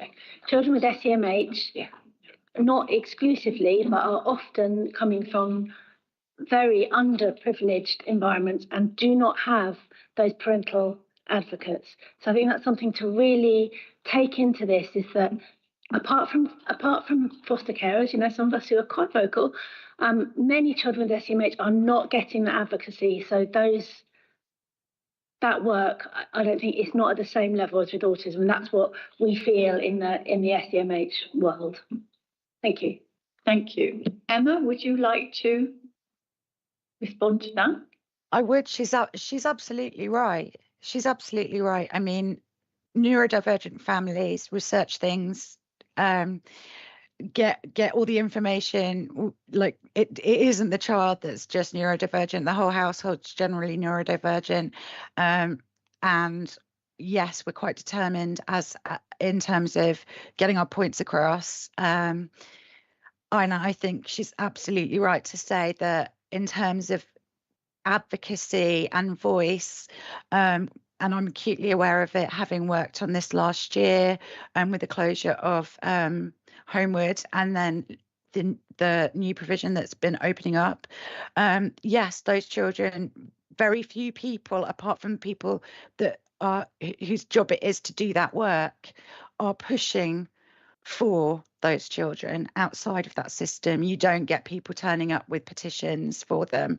The only positive side of that is that the people that do work with them are the most brilliant people I've come across in education. So they are great advocates, but it would be nice for more people in the world to care about outcomes for those children and be having protests about it and things like they do for other issues. Thank you, Emma. Do either Georgina or do either of you wish to respond to that? No? No? Okay. But thank you for the questions again, Kathy, those points. I'm now going to go to Becky on screen. So if you would like to ask your question, Becky.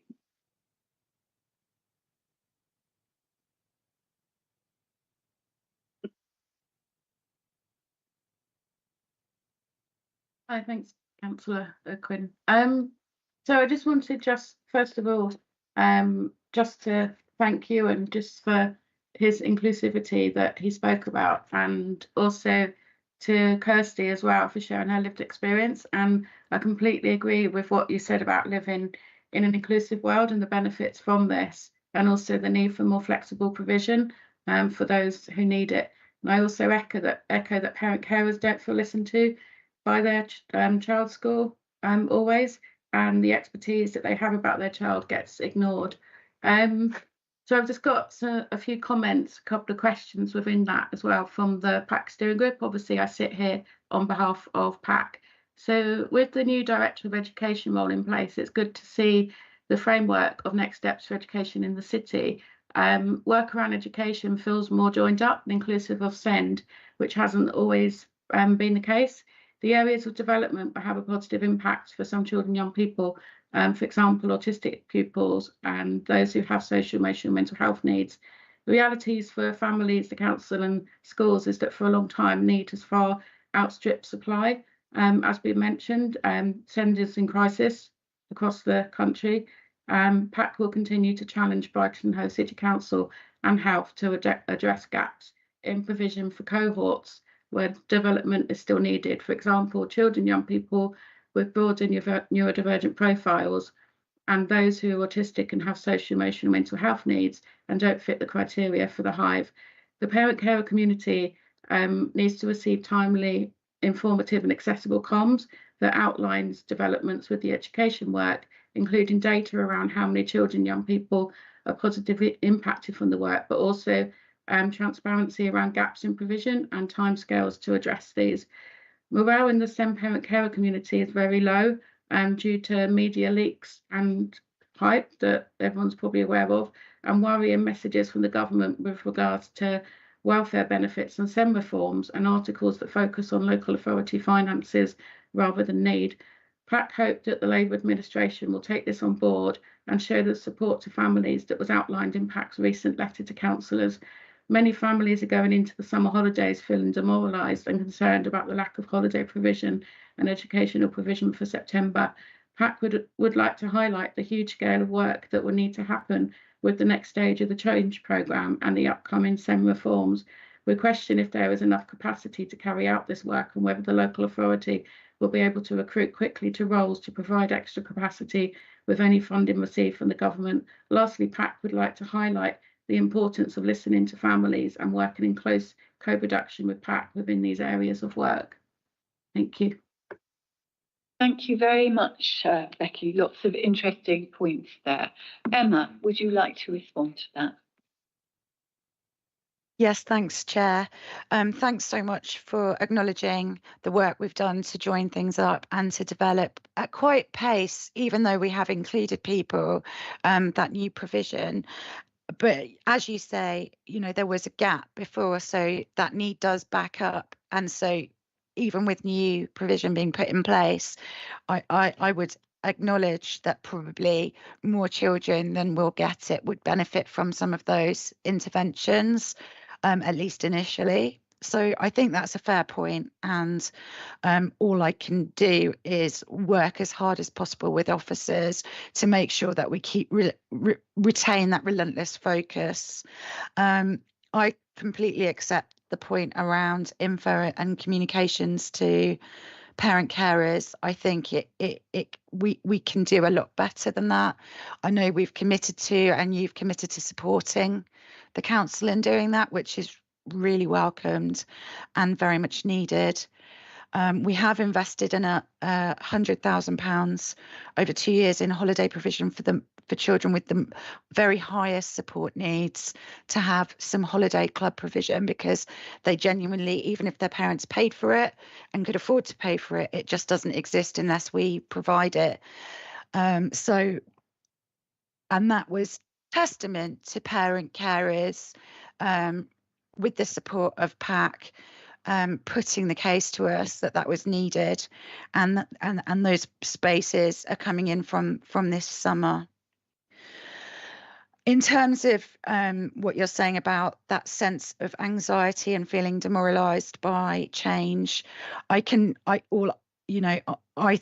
that the government got to the right place with the welfare reforms, but unfortunately I'll acknowledge that in doing so they caused a lot of anxiety, and I can't do anything but acknowledge that, and I hope that now we've got into a better place, that lessons will be learned in terms of how that went, when they're thinking about the SEND reforms, and that from the beginning that is done with SEND parents, carers and SEND young people, rather than announced after the fact. And I know that our officers have been asked for some evidence, so hopefully that process will be more in partnership with both local authorities, but also with the communities as well. So thank you, Becky. Thank you very much. Thank you, Emma. And would you like to comment on that, either Deb or Georgina? Thank you, Becky. And I mean, myself and Becky meet quite frequently, and we do quite a bit of co-production work in Brighton and Hove.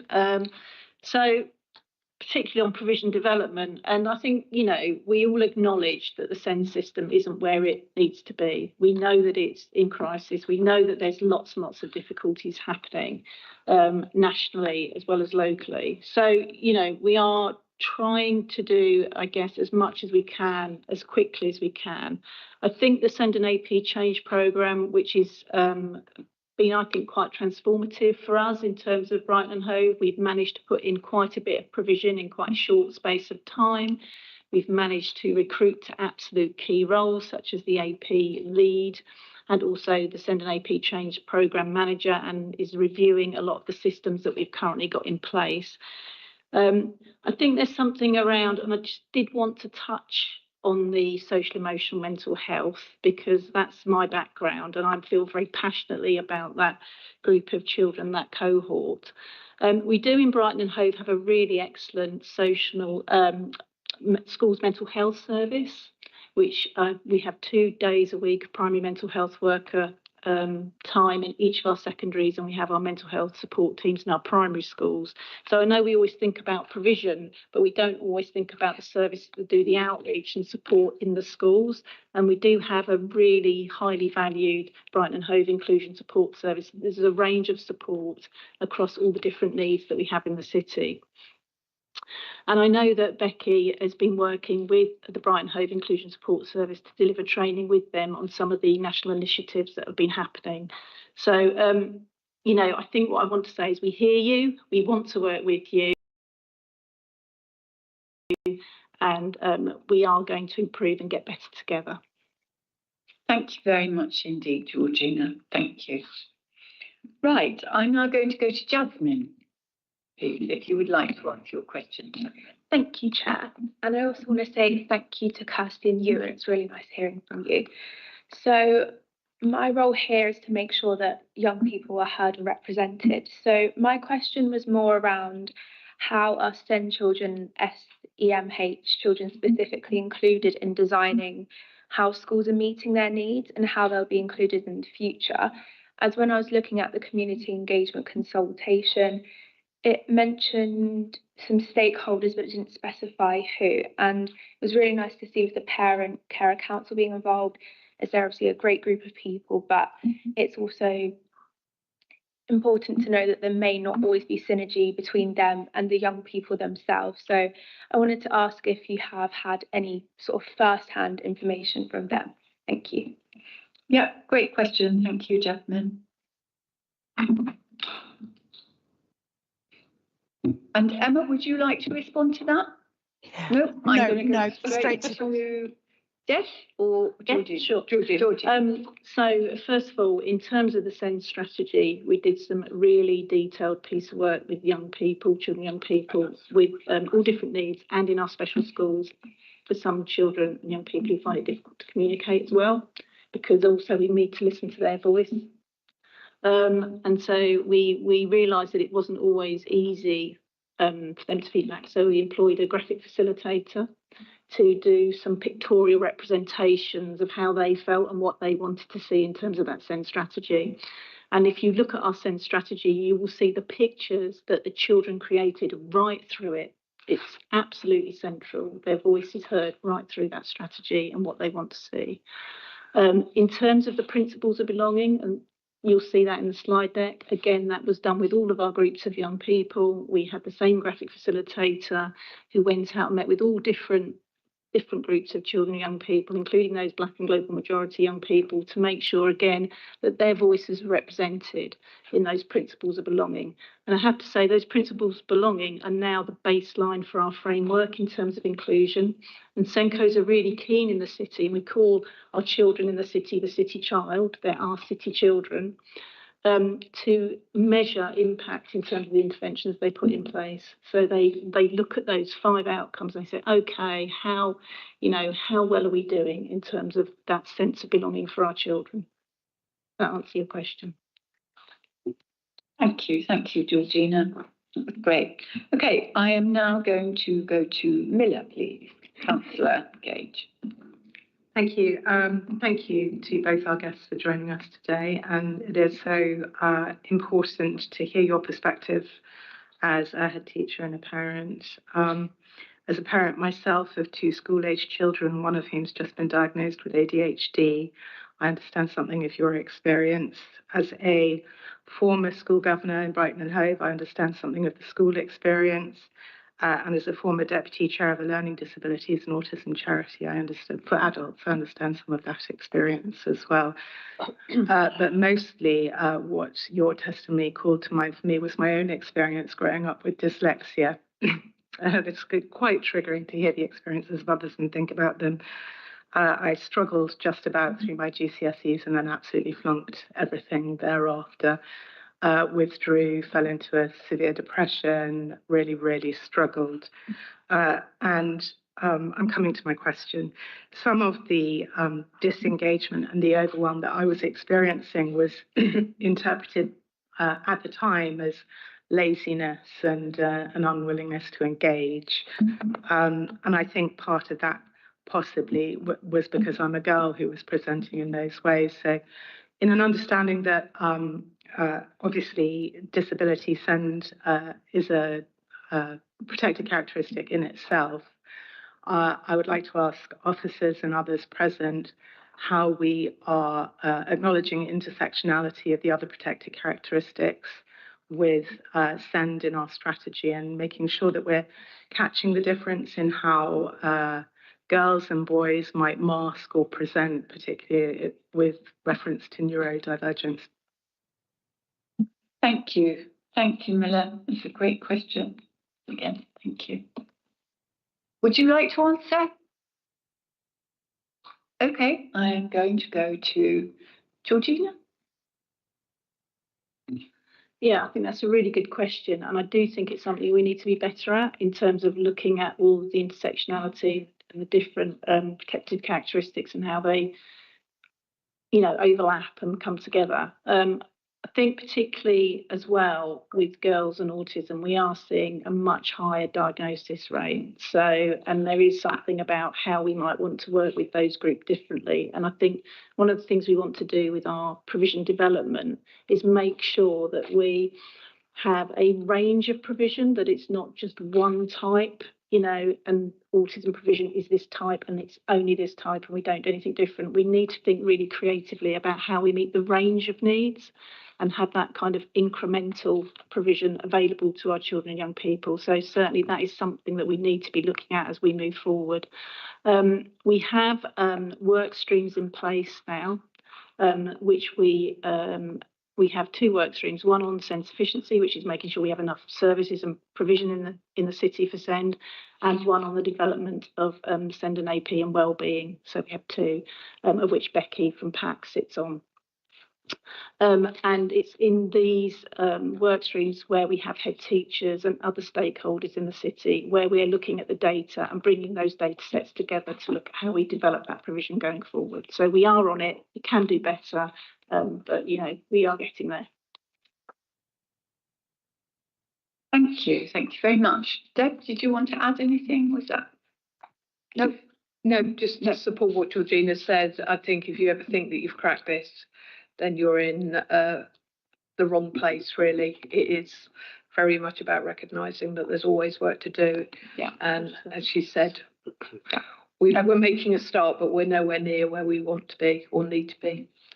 Can I just add one more thing around one of our emerging needs really in the city is around autism and children with autism and social emotional mental health needs, and it's that complexity that we really need to be looking at, and that's kind of the next thing that we need to be developing, because that is really something that has not had enough attention in the past. Thank you very much, Georgina. And all I wanted to add here was when I first started teaching, which was in 1982, oh my gosh, we are light years away from how children with special needs were treated then. They just started going into mainstream. There was a big education bill, and which encouraged children with special needs to go into mainstream. And the attitude was extraordinary of teachers and so on, and it was just like, you know, no one wanted to teach them, so on. It was quite horrific. So we have moved light years, but we need to move another lot of light years in a very short space of time, because we've now identified the need. And I just wanted to say that because I think that there will be people in the room who remember what it was like all those years ago, and you know, I think things have moved. They just need to move more. But I thought I'd put that in there before I forget it. And Julie, would you like to? Thank you, Chair. I just, before I go into my question, I'd just like to shout out to all the foster carers who are out there. I sit on the fostering panel. And one of the things that comes up time and time again when there's, you know, when we're looking at sort of experience and so on, it's they are a very good advocate for the child. And quite often, as you obviously are aware, Cassie, that, you know, kids that end up being fostered have complex needs of all kinds of things, and often come to a foster carer, you know, as non-verbal or having all sorts of other special needs. And you know, I just think that you're all extraordinary, and you do such a fantastic job.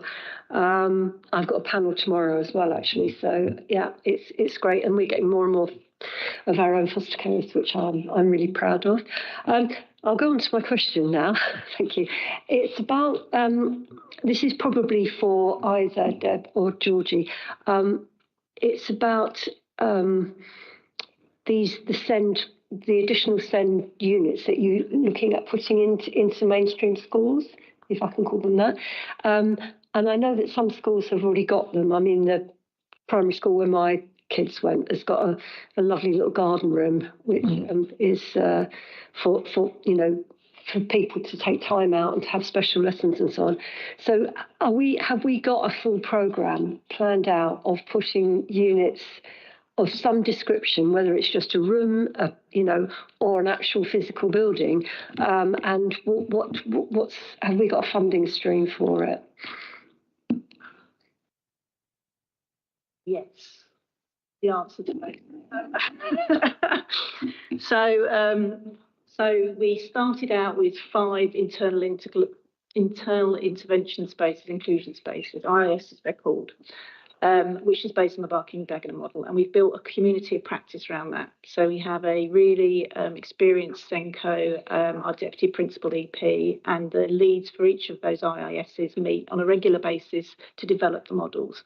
The IISs are for primary schools, for their own children, to be used for whatever need is the most prevalent in that school at that time. It's a very flexible model and it's very school driven. We don't get involved in the admissions. It's not a local authority provision. It's funding that we put into the school to allow them to do this piece of work.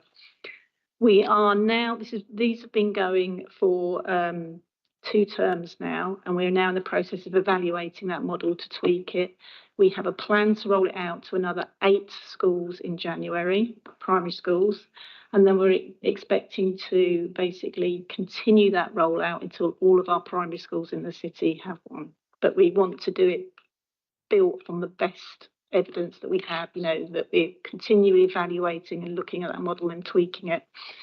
And that comes with revenue funding and also capital funding to make sure that the learning environment for those particular IISs is the right type of environment. So we're doing that as well. So that's the programme. The funding stream is through the high needs block.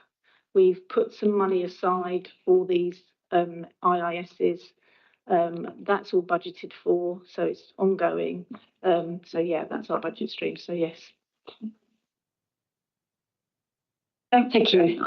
Emma, did you want to add anything to that? I just wondered if, Georgina, I wonder if you might just explain about the capital funding, where that comes from, if building changes are needed. Yes, so in terms of anything for children with SEND, it's usually from the high needs capital pot. So we have an amount from the Department for Education to fund capital works for high needs, for children and young people with high needs. And we use that as a capital funding pot. Sometimes we will use Section 106, but we sometimes use both. It depends, but there are funding capital streams, yeah. Thanks very much. I'm glad you mentioned Section 106 because there's because there's quite a lot of money in there, and I heard from Richard that that's what was going to be spent on. So I'm really pleased to hear that that programme's actually moving forward. Thank you. That's excellent. Section 106. Yeah, they know our lives. But never mind. Moving forward. Okay, I'm now going to Councillor Shanks. Hi, I need to leave in a minute. So this is probably more of a bit of a comment, really, than a question. So this, I think, Sen, just shows the tension between national and local government. At the moment in the press, it's all about the HCPs for mainstream schools maybe going. I'm not sure, this is not, direct, that isn't new news that I've just heard, but that is a rumour, which is really upsetting parents and obviously. And I mean, there was a good bit in this report which sort of said what we need to do is get early intervention so that when children are early identified. But it's a bit like the National Health Service, isn't it? You need to do prevention, but you meanwhile need to carry on with your acute stuff, because if people do get that money removed, it will, so.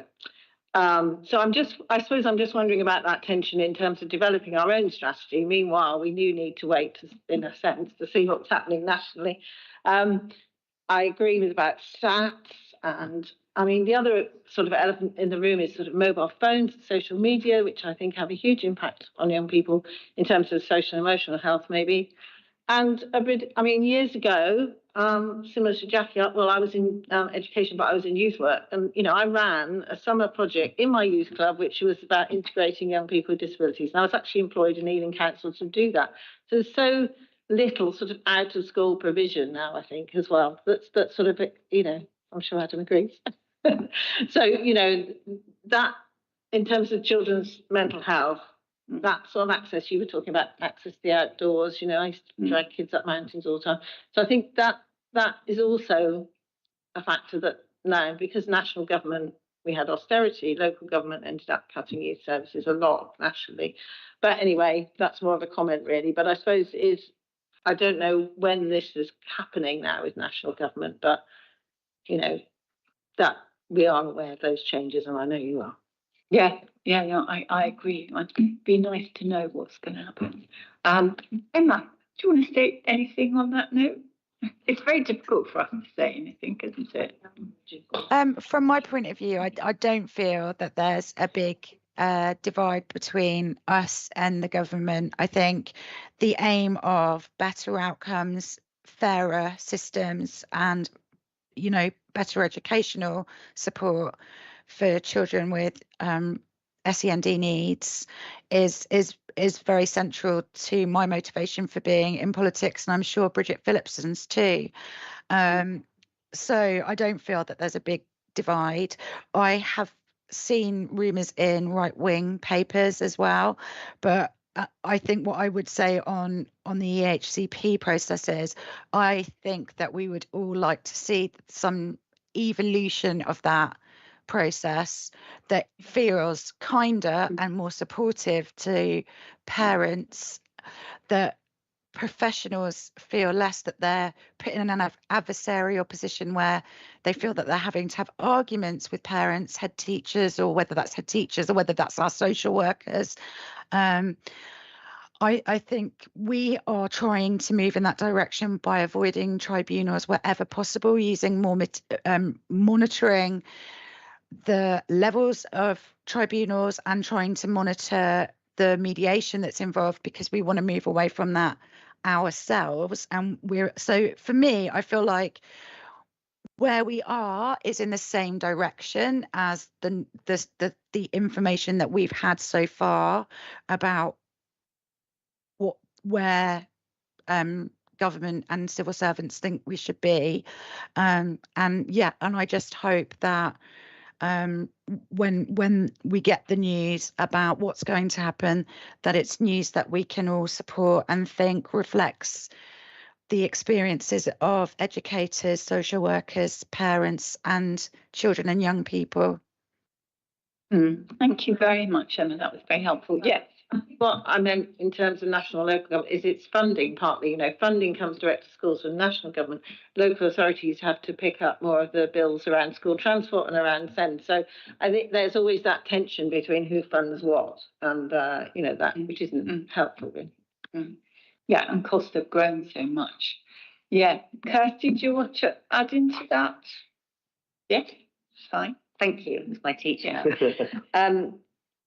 I just wanted to push back on, because we are hearing a lot about early intervention and these units that are inside schools, and the Dagenham model. Is that right?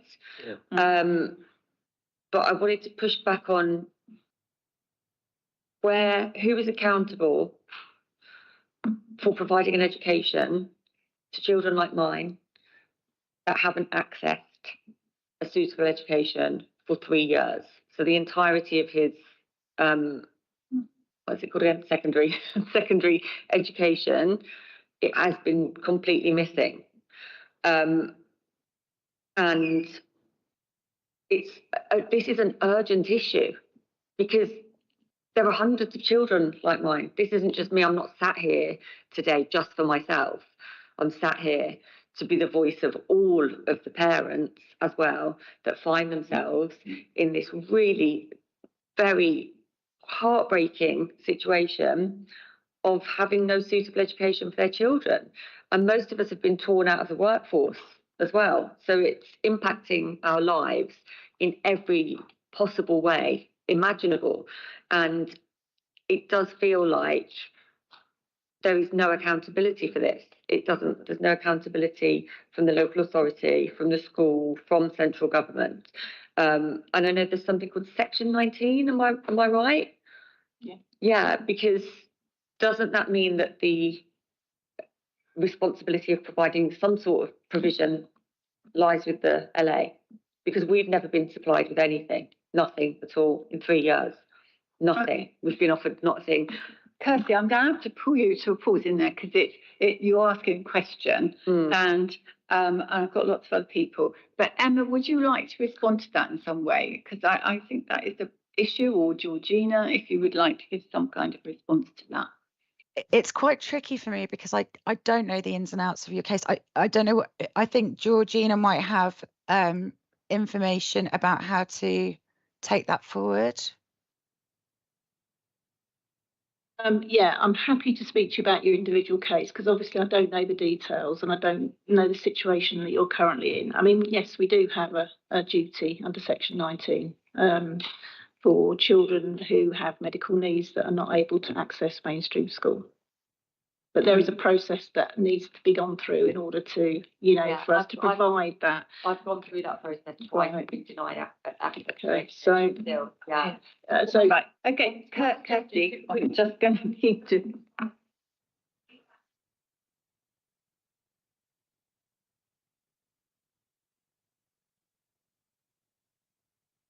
I'm going to cut in here. I think we're not going to have a discussion about your individual child in the meeting. We're more than happy to meet with you, Kirsty, and talk that through. No, so that's what we'll do.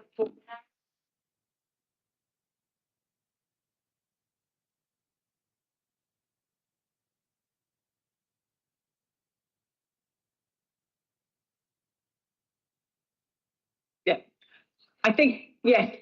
I do. We're kind of going a bit off point because I'm trying to get questions from the committee members. But I have suggested that maybe there is someone you can talk to about that with the sort of social prescribing, which I think is what you're talking about. So I'm going to have to go back to my questions now. I've got Anna-Sri. Thank you, Chair. I just want to thank the panel of speakers. Actually, it's a really effective way to show the complexity and the nuances within, the restraints within statutory authorities and how difficult it is working within, a school and having to work with the restraints of finance and resource, and know what it's like to actually experience it and have to advocate for your child, and you do so well, and it's really helpful and instructive for people like me who are not experiencing these things. So thank you so much. This is sort of I'm thinking about some of the issues that you brought up, Councillor Gage, but also you, Becky, and my thoughts around the equality impact assessment. And I know you have here that you have it for provision developments, but I wondered for the overall direction of travel, if you had an equality impact assessment to look at exactly some of the issues that you bring out about intersectionality. Sometimes I think particular groups are left out of these discussions, and I know you have these discussions, but there are people being left out, and I wonder some of those are at least able to speak up and not having their voice heard. So I wondered if there is an intention to have equality impact assessment specifically for this development overall. Thank you. Right, Emma, do you want to answer on that, or do you want to leave it to Georgina? Okay. Georgina, please. Georgina. Georgina, you are the person of the day. I am. Yeah. Yes, we do have equality impact assessment. So for all strategies, policies, I did a paper, I think went to Cabinet last year around the SEMH strategy, and EIA was done there. So whenever we do a piece of work, we tend to do an EIA. So yeah, we do, and we look at all the different groups through that process.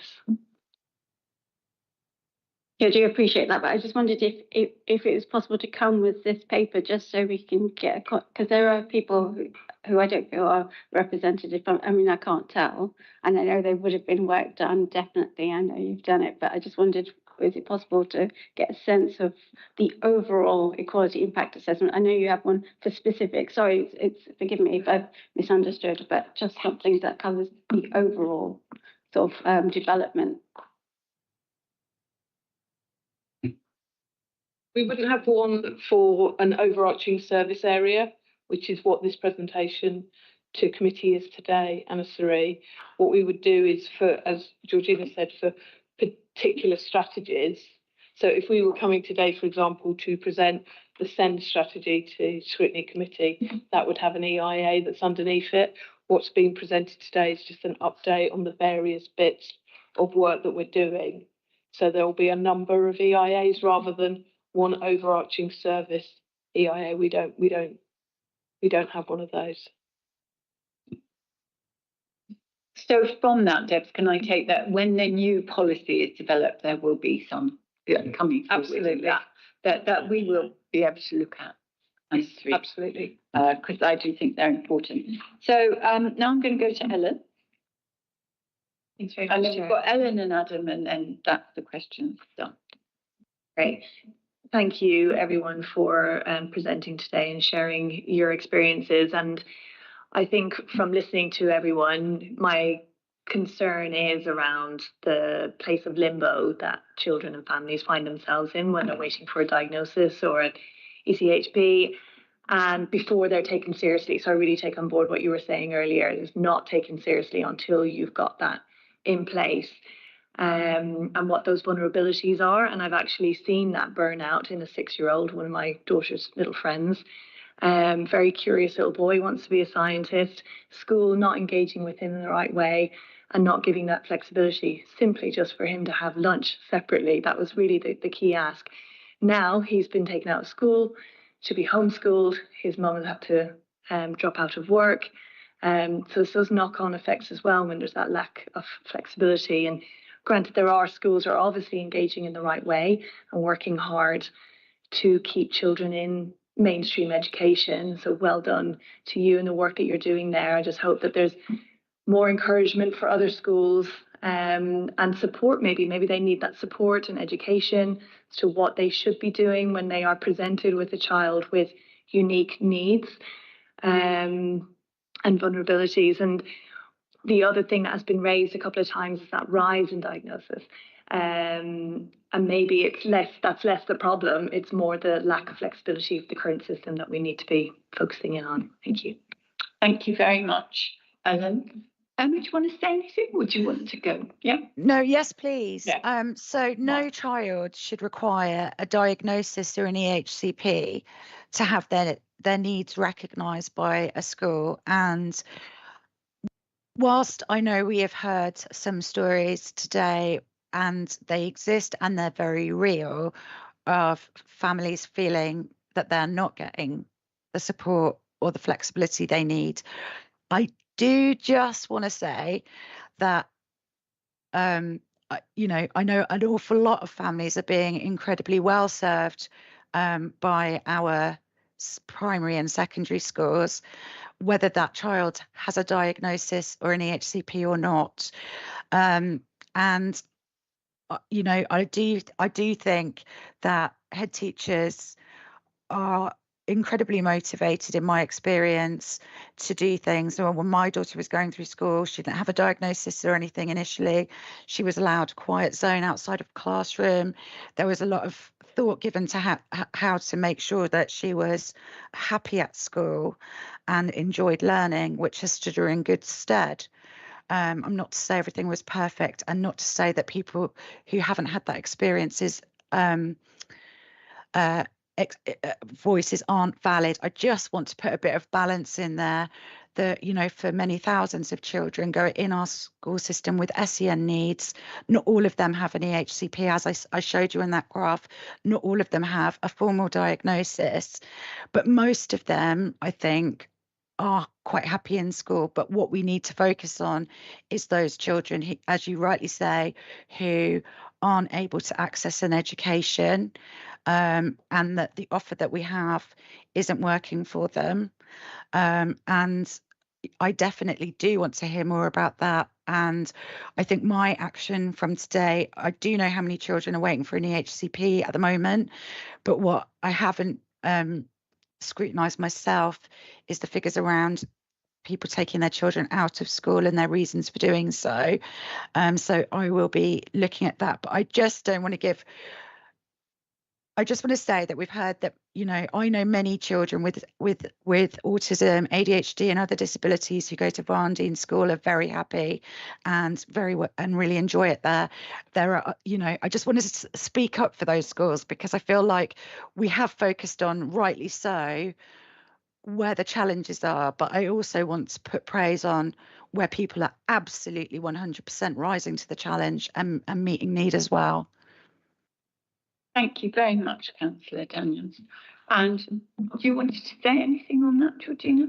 Yeah, I just also wanted to add that, you know, we are aware, both nationally and locally, the increasing number of neurodiverse children who are experiencing real difficulty in getting into school. So we've secured some grant funding through the Send an AP Change programme to undertake a focused piece of work in this area. And this work is taking place between July and March. So it involves analysing relevant data, engaging with key stakeholders, including parents, schools, and the children themselves.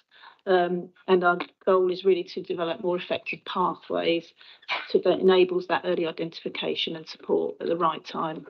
So just thank you. Thank you very much, Georgina. Yeah. So just to say, and a very valid point, Emma, that, you know, a child has slipped through the net here that I'm aware of, and I'm sure there's lots of others. And I think, yes, absolutely, we praise the support that kids are getting. What do they do in that situation now where they have slipped through the net? How can we support them now? And potentially, Georgina, I'll follow up with you on that grant funding, and maybe you could bring in this family to speak to you about their experience. Absolutely fine, yeah. Yep, great, thank you. And Adam, you are the last. Thank you, and I appreciate this has been a long item, and I wanted to acknowledge the presentations that were really useful, and I think that my points and my questions speak to some of the things that were raised as well, so I'm hoping it's useful. I've also got it written down. I'm an educator, I'm a qualified youth worker, so you'll traditionally find us youth workers in community spaces, but over my career I've also worked in various capacities in primary schools, secondary schools. I even volunteered at Homewood a day a week for 6 months in my training. Gratefully, I've been part of Brighton and Hove Education Partnership Board for a couple of years now, and I've been an advocate for a broader understanding of what education means and what an education system means for our city beyond the technocratic. Social and emotional needs are clearly barriers to the education for many children and young people, and youth work stands ready to help. So my own service is tiny school youth work pilot last year for our cohorts, improved attendance, improved behaviour, reduced suspensions. We got study bugs data to prove that. We got a huge amount of positive feedback about cascading benefits of whole social cohorts following the improved regulation of key young people. We also have 2 part-time youth workers in the AP Specialist Task Force, which is already showing really positive results. So for a long time, my observation is the school system has sort of told us youth workers, go away, we're quite busy. And now we're seeing more saying, help, we're drowning, we're struggling. My question is about what opportunities there are to grow strategic partnership capacity of school leadership and develop the interface of formal education and non-formal education to leverage the opportunities that are coming out of the new National Youth Strategy and the fundraising opportunities of the third sector in particular. Thank you. Thank you. Emma? Yeah, 100% agree, Adam. And please send me that study that you have, and I will send it by carrier pigeon to Bridget Phillipson's desk so she can see it. I'm sure she'd be really interested. So please do send that, and I will do that. I think the timing of putting out the youth strategy at the same time as working through SEND could be a really good thing. I think they should absolutely be connected. So I think the timing gives a natural kind of sort of synergy to be able to think about those 2 things together. So thanks so much for raising that. And in terms of technically how you like how those relationships grow and build and sort of get normalized, I'd be really fascinated to hear from Georgina, but also from our head teacher if he's able. Right. I think Ewan wanted to. Yeah, thanks, Adam, for that. Everything you said really struck a chord there. I think there's an amazing opportunity for some link-up work between youth workers and, you know, the more formal people like myself, I think would be mutually beneficial. People like yourself, we're sort of crying out for them at the moment. It feels like at regular points, you know, when we're in crisis points with specific children. So I'd be delighted to talk to you about that more. Thank you. Fantastic. Thank you. Georgina? Yeah, Adam, I myself was a detached youth worker and youth worker for some years in a previous life, but so I really recognise the value of what you bring. And I have to say, when I was doing the team around the city child meetings in high schools in my previous role in the city, actually the youth service was the one that made the most impact. If I'm being honest, I'm just putting it out there. And so, yeah, absolutely, definitely, we need to be making more of those opportunities. There is one kind of thought I had while I was sitting here in terms of our AP directory and whether that's something that you would be interested in putting youth services on for schools to commission in a slightly different model, but it might be an idea that we could look at. Yeah. Thank you. Well, I think today has shown what an incredibly complex issue this is. The divisions in it, the sort of tensions within it. Having been a governor in the city since about 97, and, you know, seeing what's going on in mainstream, what's the connected hub, then the central hub, and now a primary school.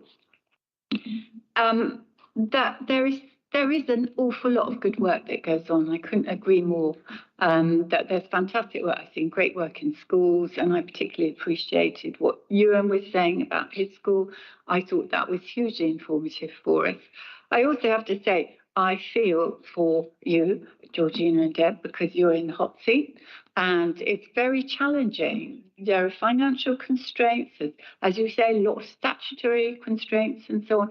This is not an easy position to be in, and a lot of very anxious parents who are worried about their children and their future lives. This is a very, very difficult situation for everybody to manoeuvre in. I understand the parents, I understand you, and, you know, and us, the politicians, and we can lobby. And I'm delighted you're going to send a sort of missive off to Bridget Phillipson, because I think, you know, we really need to shout out about this.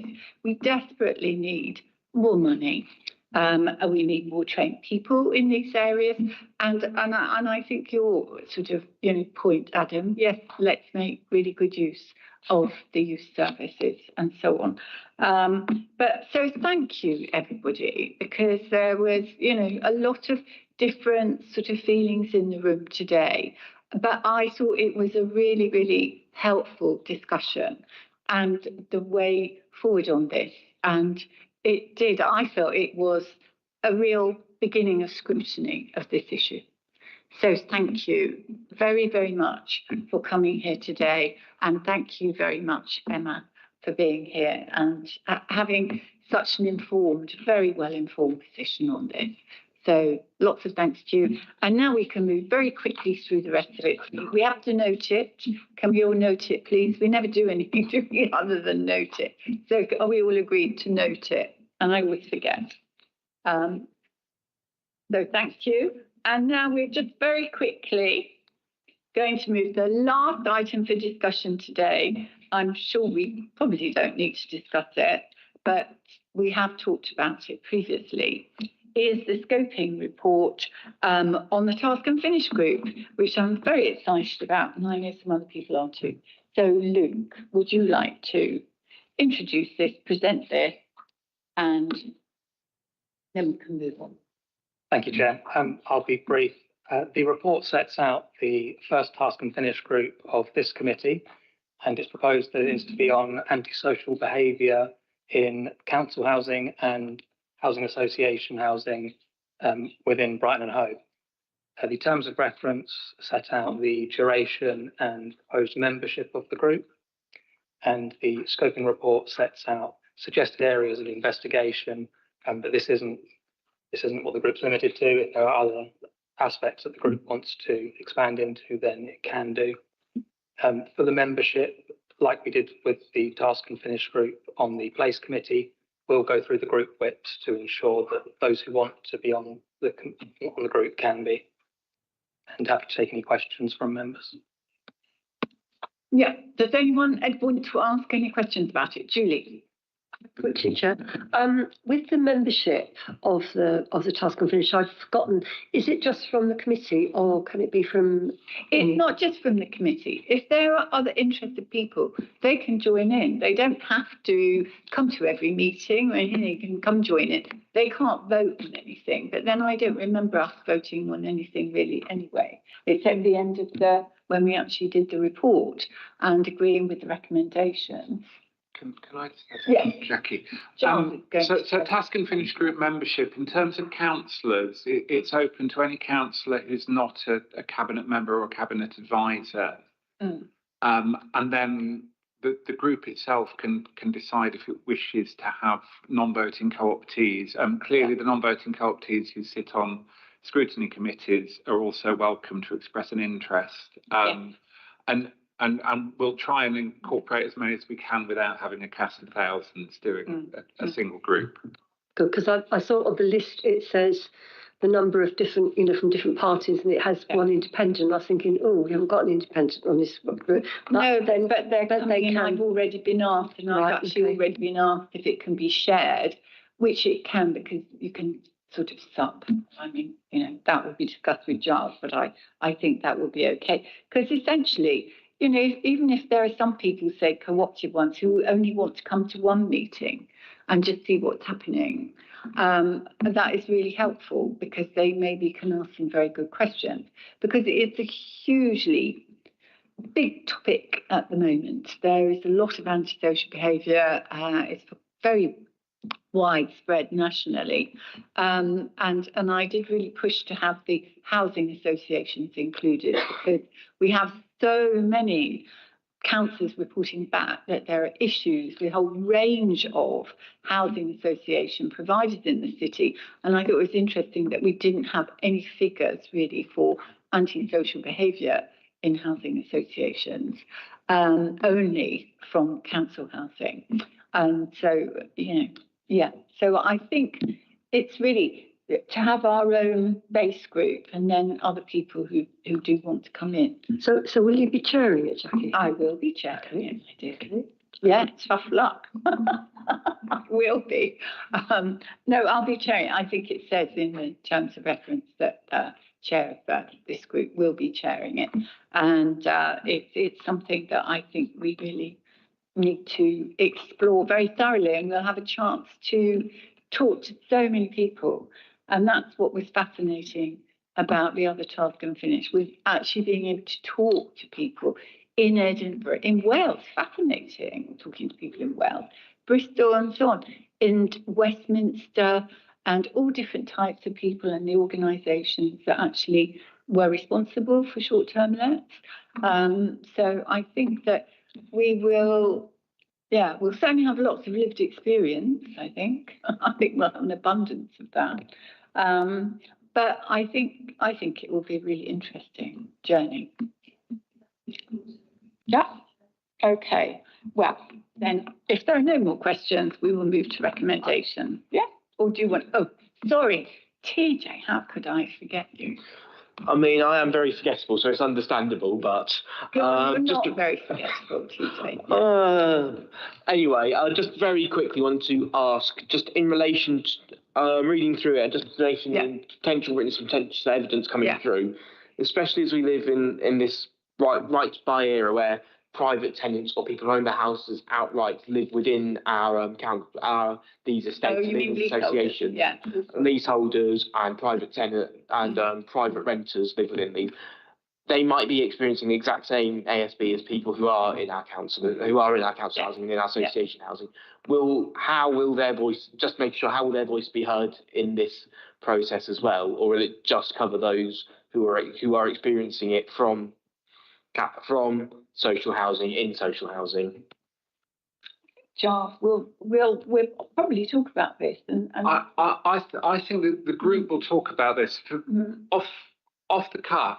I think so. One of the issues is clearly how do you manage blocks and how do you manage estates, which were once upon a time council estates, but are now mixed tenure. it would seem to me to be a bit crazy to say, oh, we can't talk to you, you're a leaseholder or you're a private renter. Yeah. I think that's different from the kind of the true private rented sector, which is a little bit different because the council and registered social landlords don't have a role there. So I think probably the panel would end up being too broad if it took in antisocial behaviour absolutely everywhere in the city. But totally, I think with an estate that's now mixed tenure, you'd just be denying people a voice when they want to talk to you. So that would be my view, but it would be for the group to determine that. Yeah. Thank you. Thank you. So, are we going to vote on these points that we agree to establish? Well, the 2 points are here, 2.1 and 2.2. I don't need to read them out. But are we agreed on this? Do you all want to vote on it? Yes, yes, yes. There's nobody that objects and there's nobody that abstains. So thank you so much. It's been a very long meeting. And I appreciate everybody's great questions as well. Thank you so much. And that was the beginning of this. And you can,